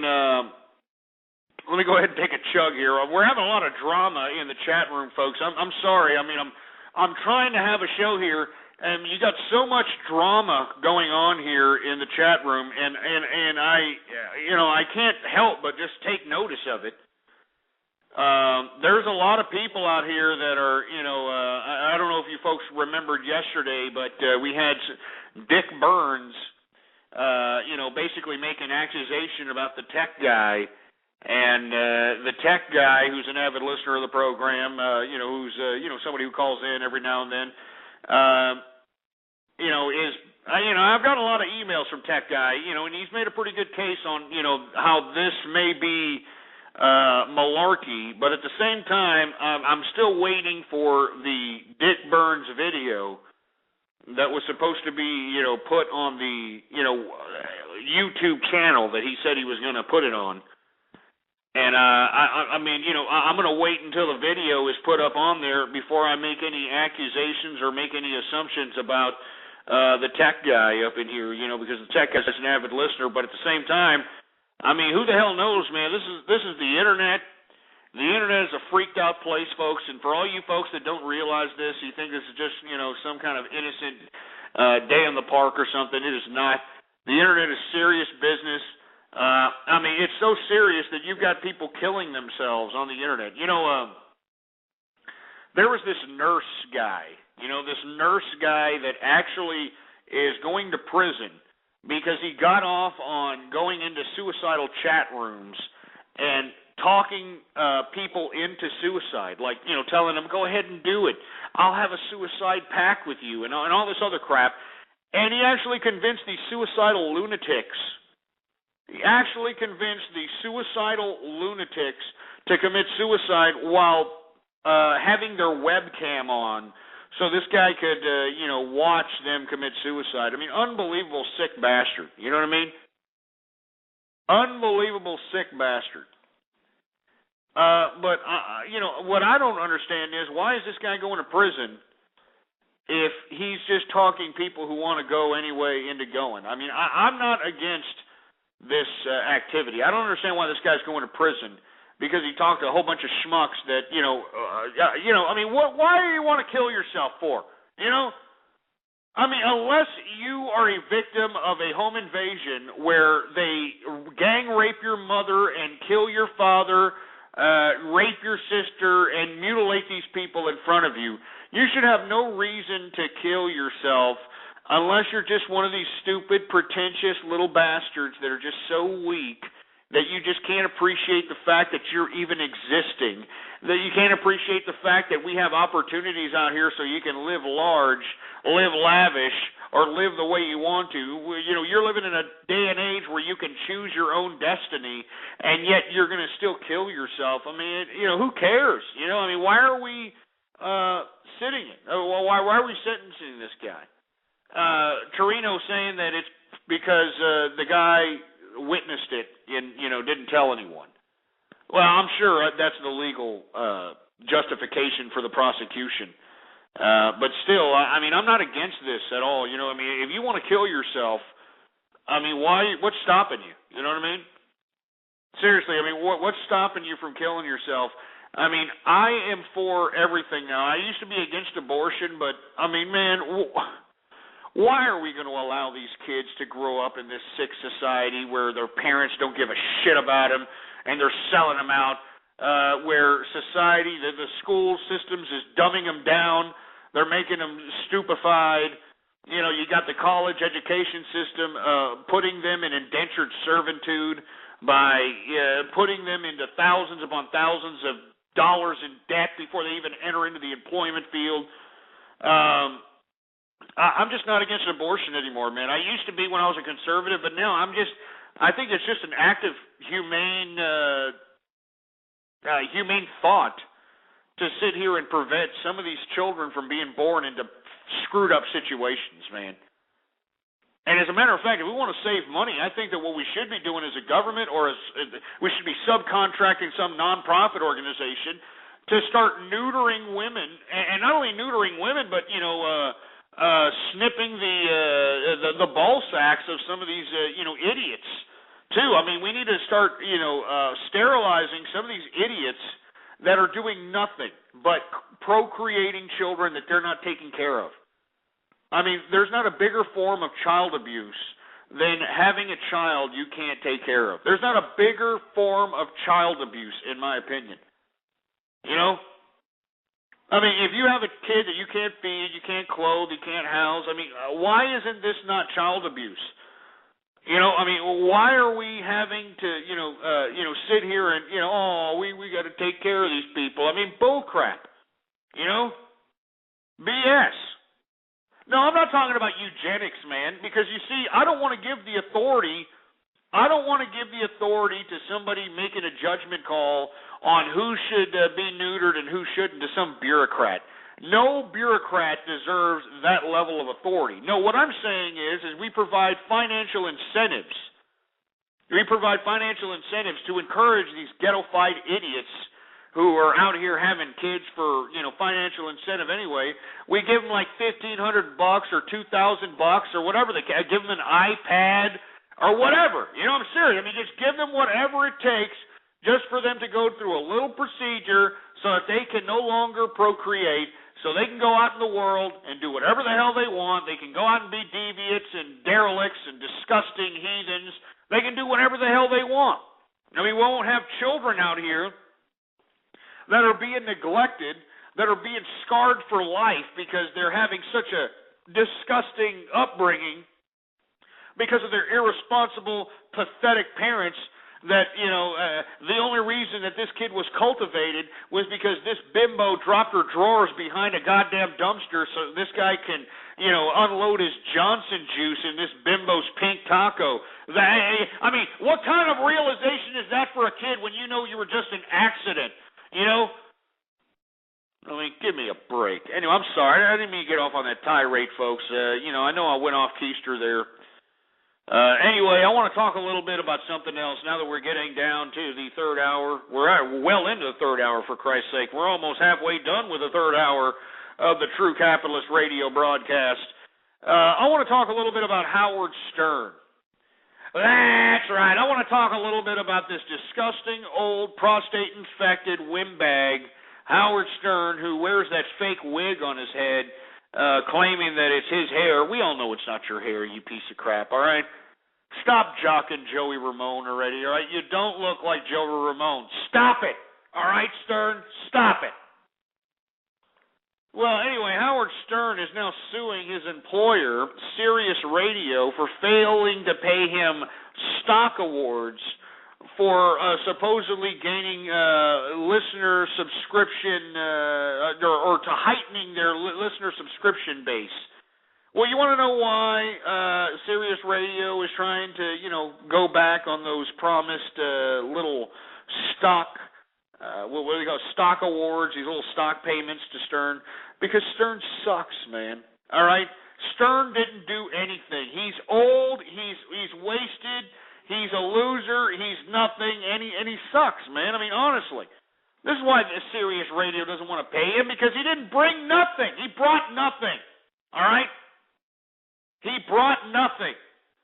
And let me tell you, Stern, your days as king of the radio are numbered. All right? Let me tell you something. It's about time for you to be put out to pasture, and that's all there is to it. Seriously. I guarantee you that Sirius Radio, not only did they pay this guy an exuberant amount of money to go to Sirius Radio, but they gave this idiot these little stock awards that they promised him. You know what I mean? They gave him these stock awards, and now they're not paying him because, you suck. And if you don't put out, you know what I mean? If you don't put out and produce, and you're not a decent talent, well, then you suck, all right, Stern? And you suck, and I'm glad to see you fall, man. You don't understand, Stern, that it's about time for you to go in your 65-year-old windbag ass out to pasture. All right? It's time for you to make room for people with real talent. All right? It's time for you to make room for people that actually know the radio game and not just, utilize the same routine like, hey, why don't you take your top off, huh? Oh, yeah, take my top off. Yeah, why don't you bend over so I can throw, salami on your ass? Oh, yeah. Give me a break. And look, we got Peter Bergeron saying, hey, Stern ain't listening. Oh, he's listening. Oh, yeah, he's listening, all right. He knows what's going on. You better watch his ass. He knows what's going on. He's listening right now. Are you kidding me? I'm sure he's got that disgusting, despicable ethnic minority, Baba Booey. I don't know what the hell that guy is. You got Baba Booey listening in saying, hey, what the hell's going on here? Huh? I'm not hating nobody. I'm just sick and tired of that disgusting, despicable, old, rusted, Golden Girls watching, Ovaltine drinking, prostate-infected, hook-nosed piece of crap sitting here shoving his stupid likeness down my throat, and I don't know who listens to this idiot. There's no talent going on over there in Howard Stern's little radio broadcast. None whatsoever. None.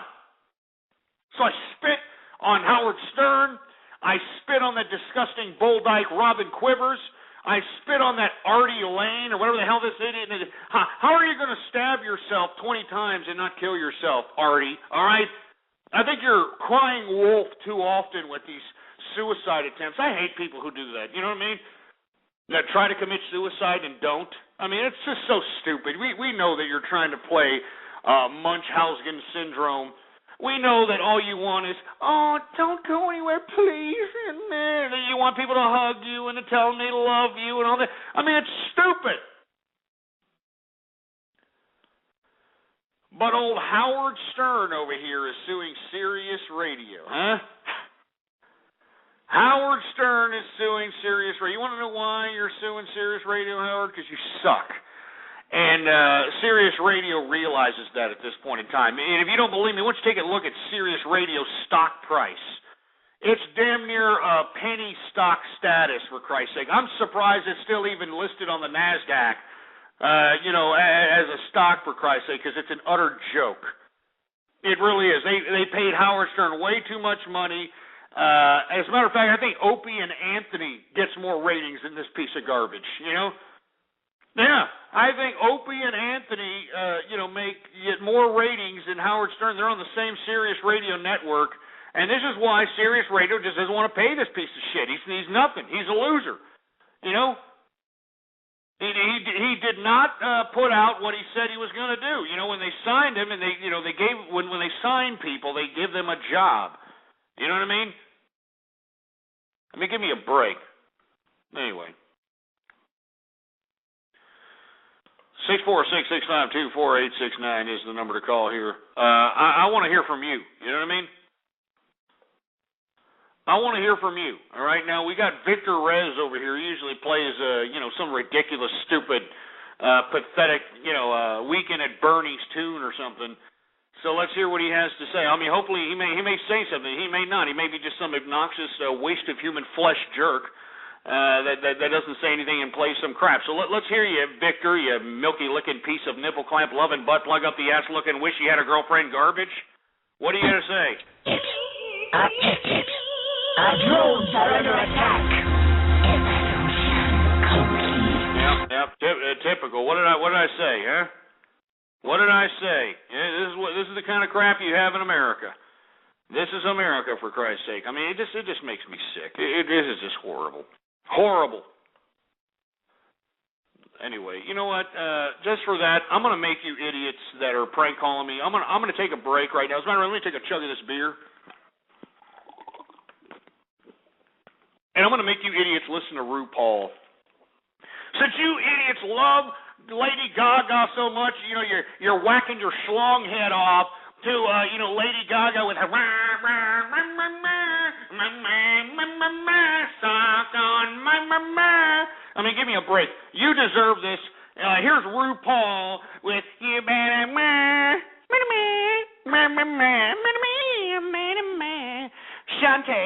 Shantae. I have one thing to say. You better work.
appreciate, I much more appreciate people like, pretending like they're calling is prank calls or something, I mean, at least that's kind of funny, you know what I'm saying? I mean, but to sit over here and wait for an hour and a half just so you can play a song, I mean, it's just pretty sad,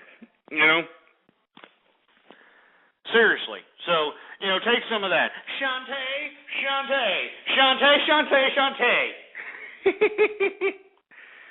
Anyway, I want to hear from you folks.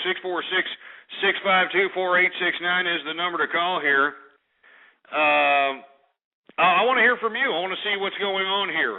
We were talking about Howard Stern, about how this pussy-whipped little stupid skinny wannabe Joey Ramone asshole is actually going out and trying to sue Sirius Radio for some stock awards that he wasn't paid because he supposedly raised the subscription base of Sirius Radio. I find that ridiculously hard to believe. But you know what, Stern, it's time for you to go away. As a matter of fact, if there's anybody that knows Howard Stern, if anybody's listening, please email that son of a bitch, tweet that son of a bitch, let him know that Ghost is calling his old prostate-infected ass out. I'm calling his old prostate-infected ass out, and let me tell you something, if he thinks he's a better broadcaster than me, well, then I would be more than happy to challenge his ass, all right? I mean, what you're hearing here is a one-man show, no writers, no other assholes like Artie or any of these other, Jackie the Joke Man Martlin or all these other idiots that make the show funny. Nothing. No $1 million budgets, nothing. Just the man, the mic, and the message. That's what it is right here on the True Capitalist Radio broadcast. You know what I'm saying, folks? And, Stern can sit here and claim that he's, the king of all media. He's the king of he's not even king of his own house. I mean, that blonde bimbo that is married to him is going to take him to the cleaners, man. You just mark my word. When he's an old, wrinkled-up, windbag piece of garbage, he's going to get taken to the cleaners. All right, and if you think that he's actually tagging that blonde bimbo, you got another thing coming.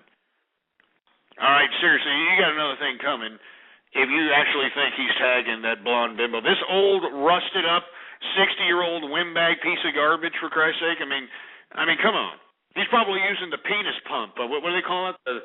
The Posti-vac, right? Hey, let me get a little Posti-vac action going on here, and let me pump this little pink willy of mine up, and maybe, just maybe, you'll let me take a dive in, Anyway.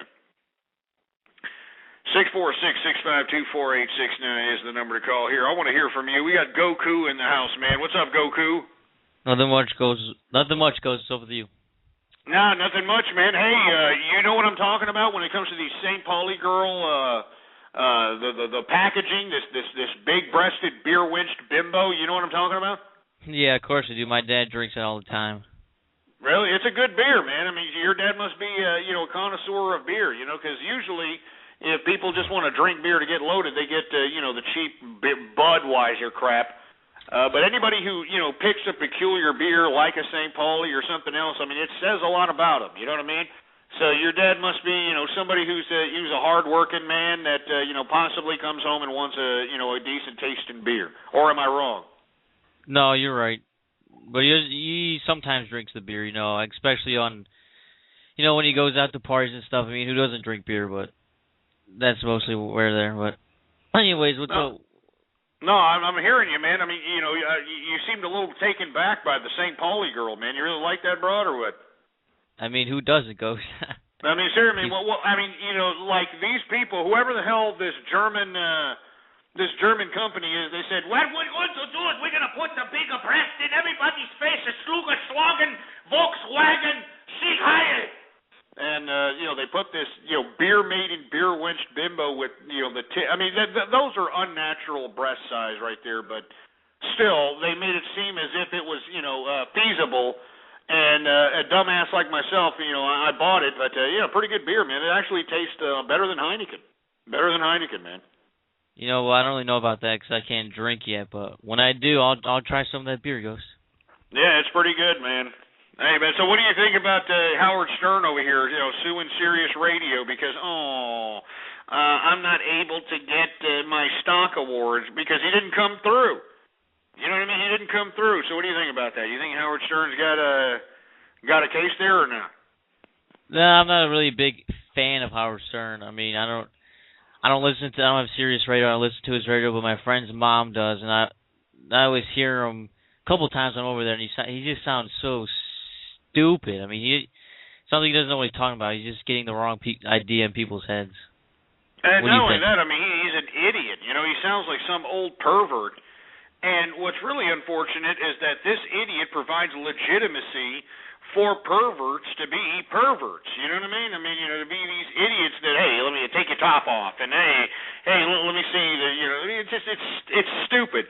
And this guy's a 60-year-old windbag still pulling this crap off. I mean, that's what's really sad about the whole thing. It's sad. It is sad. I don't know why he's suing him. He should just get fired. Anyway, since you're here, Goku, I want to talk about the next subject matter. I want to talk a little bit about Chris Brown. Did you hear about what he did this time? Yeah, I saw it on Yahoo. He melted down or broke down or cried or something. I don't know why. Actually, what happened is that he was on Good Morning America this morning. Okay. And we all know who Chris Brown is. He was that, really successful young guy with, a whole bunch of hip-hop songs about 4 or 5 years ago when he was 16 years old. 16 years old when this guy was, or actually 15 years old when this guy was on top of the world here. Then, Rihanna, for whatever Rhiannon or whatever the hell her name is. Rihanna's her name? Rihanna. Yeah. Rihanna.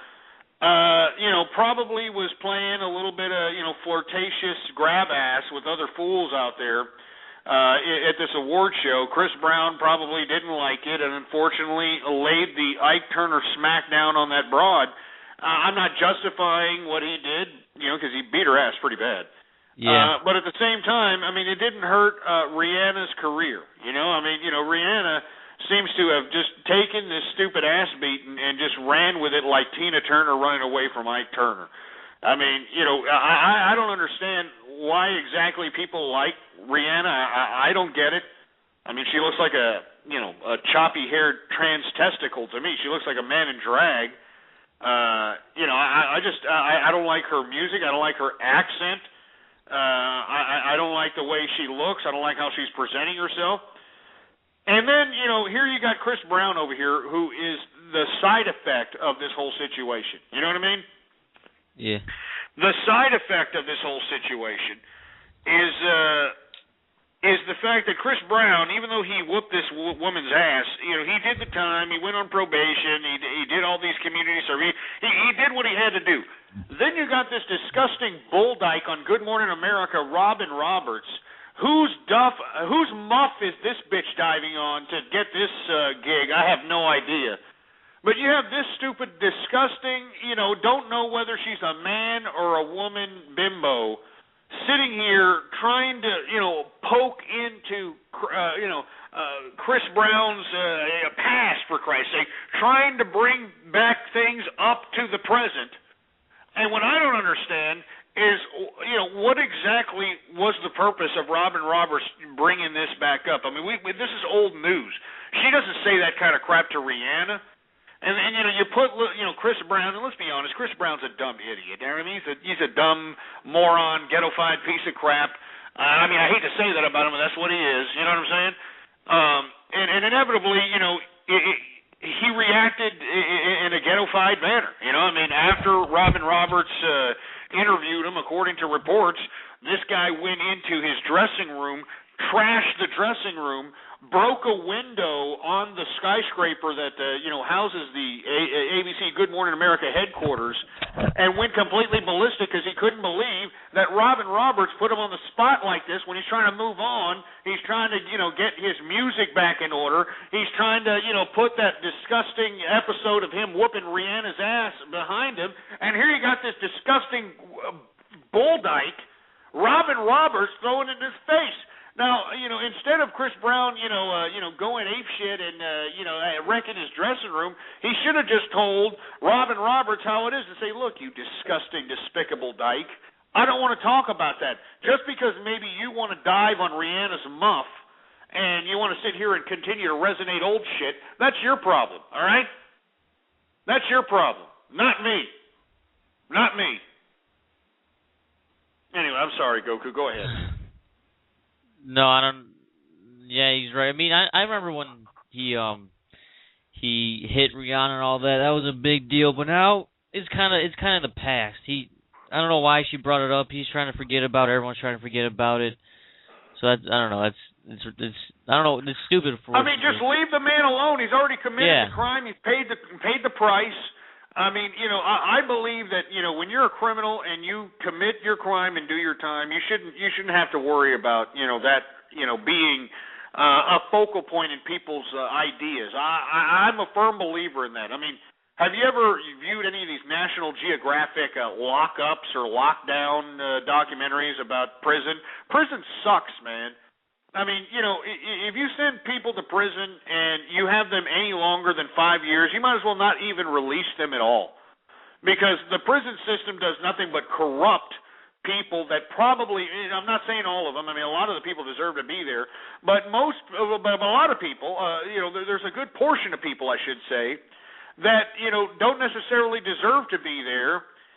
They're put in on these high-based these high term limit, these terms in prison, these prison sentences for drugs, for these crimes that they're crimes, but should they be punished at the same rate as somebody who committed armed robbery, that sort of thing? And in my personal opinion, I feel that. In my personal opinion, I feel that we're not rehabilitating these guys, and what we should be doing is figuring out a real way to rehabilitate those that are going to come back outside, and in my personal opinion, separate them from those that are going to be in there for life and that don't care that can rape a man or kill a man or in jail, and it's not going to make any difference because they're in there for life. I think that our rehabilitation prison system needs to be rectified, and that's why whenever I hear somebody that got out of prison or got out of jail, depending on the sentence, of course. I mean, if you're a armed robber, you're a murderer, you're a child pedophile, I think that shit should stick with you for the rest of your life. But if you're somebody who committed some fraud or you did some dumb crap, you were silly, you got busted with drugs, you got busted with prostitutes. Whatever, these stupid crimes that, it's a crime, but, who is it really hurting besides the parties that are involved? I just don't think that they should be, having the same type of sentences or the same type of punishment as somebody who commits, a crime of pedophilia or murder or armed robbery, that sort of thing. Yeah, I agree with that. I watch a lot of these, documentaries in the prisons and stuff. Well, not a lot, but I've seen a couple of them. And people who are in solitude, where it's just them and no one else, that screws them up. That messes up in the head. And then when they go in the real world, think how they act in the real world, since they were all by themselves for 5 years in their rooms for 23 hours of the day. And then they go in the real world 5 years later. Well, no. Believe it or not, they're lucky if they're in solitary confinement, man. They're lucky if they're locked up 23 hours a day. Believe it or not, if I was in prison, that's where I'd want to be. I don't want to be in general pop. It's in gen pop. General population is where it's really screwed up. Yeah. You can get raped. You can get bitched around. You can get robbed. You can get taken for your money. You can get shanked. If you're a threat. It's just stupid. It's stupid. There's no rehabilitation in this. So anyway, I didn't mean to get off on this tirade about rehabilitation, but this goes back to the Chris Brown situation. I don't understand why Chris Brown is still being chastised for some crap that he paid the price for. He's already, committed the crime, did the time, and you got this muff-diving Robin Roberts bitch who, why is this broad, first of all, one of the faces on Good Morning America? I like George Stephanopoulos, but Robin Roberts, complete disgusting bull-dyke bimbo that doesn't even need to be there. Her personality is so disingenuous, and she looks like such a fraud. I don't understand what she's doing there. But then to throw these questions back at Chris Brown, I think that Chris Brown was in his ethical right to trash his dressing room and to kick the crap out of that window at the ABC headquarters. He was within his right.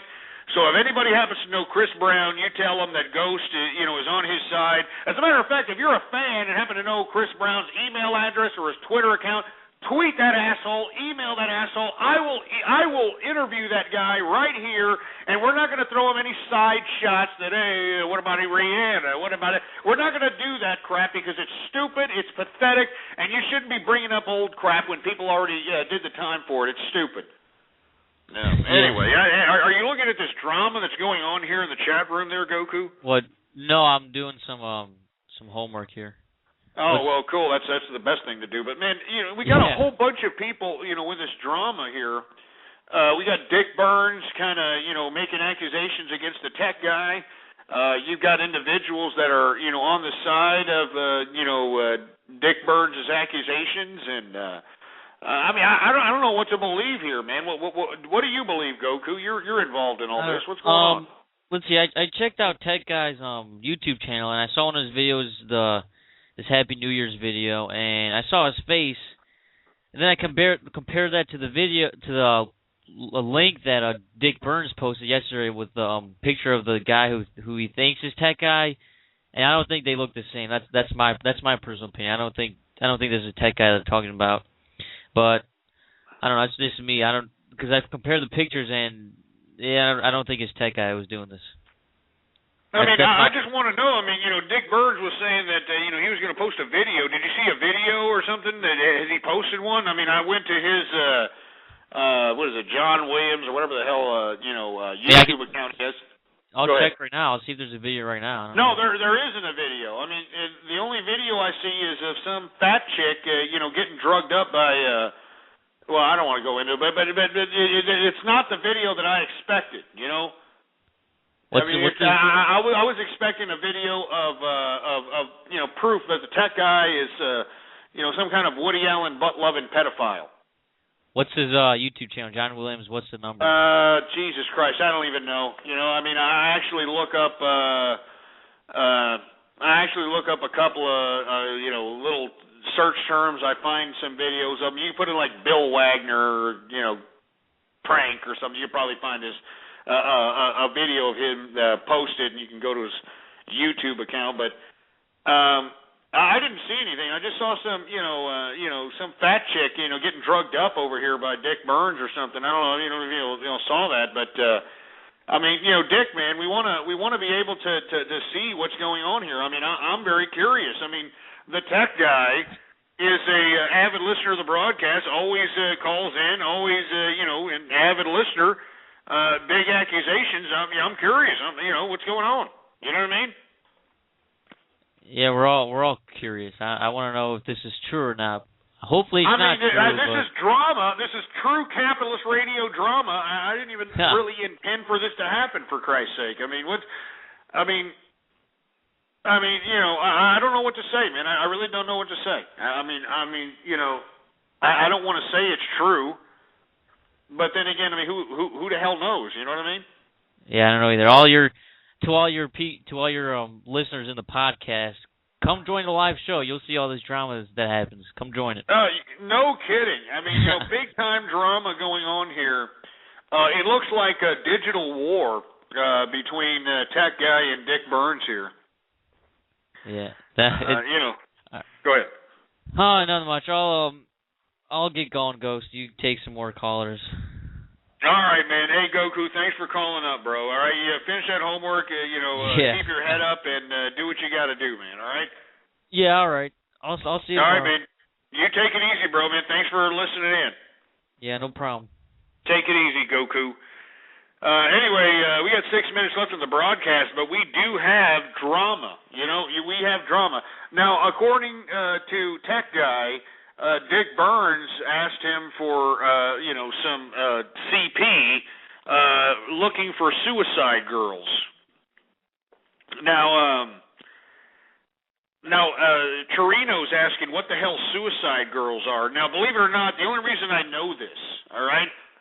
The only reason I know this is because I was flipping the channels on my cable TV, And you have the option, to go to guide, and when you go to guide, it has like this little caption on the bottom of the guide that shows you the channel and what's airing on that channel. Well, anyway, I go through these Showtime channels because it's on Showtime, and there's this show that just, I just saw some naked tattoo chicks, and it said Suicide Girls on there, and that's basically what Suicide Girls are. A bunch of tattooed bimbos that are showing off their bodies so that other men can go out and whack their schlong heads to, so that makes them feel like they're empowered. That's what Suicide Girls happen, No, you see, Ludwig, that's a false indictment. I wasn't looking for anything like that. I just happened to have come across that. I am not a disgusting, despicable heathen. I am not a pervert out here, all right? I just happened to have graced the channel while I was searching through the guide, and then there were some tattooed chicks, naked, and I was like, what the hell's going on here? You know what I'm saying? And, I changed it to there, and lo and behold, there's nothing but a bunch of, tattooed chicks naked.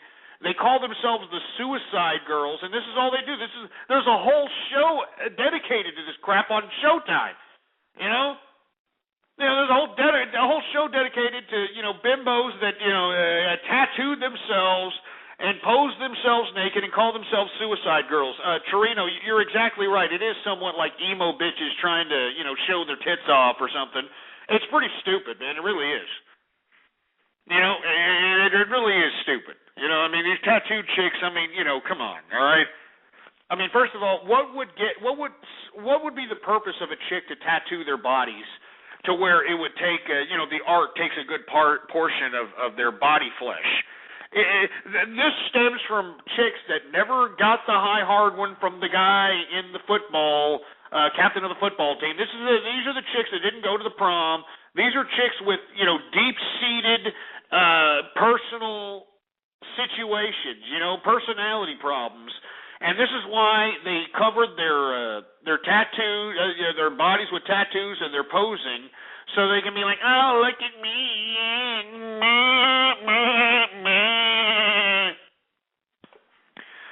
No kidding. Hey, if they're Suicide Girls, why don't they just kill themselves, for Christ's sake?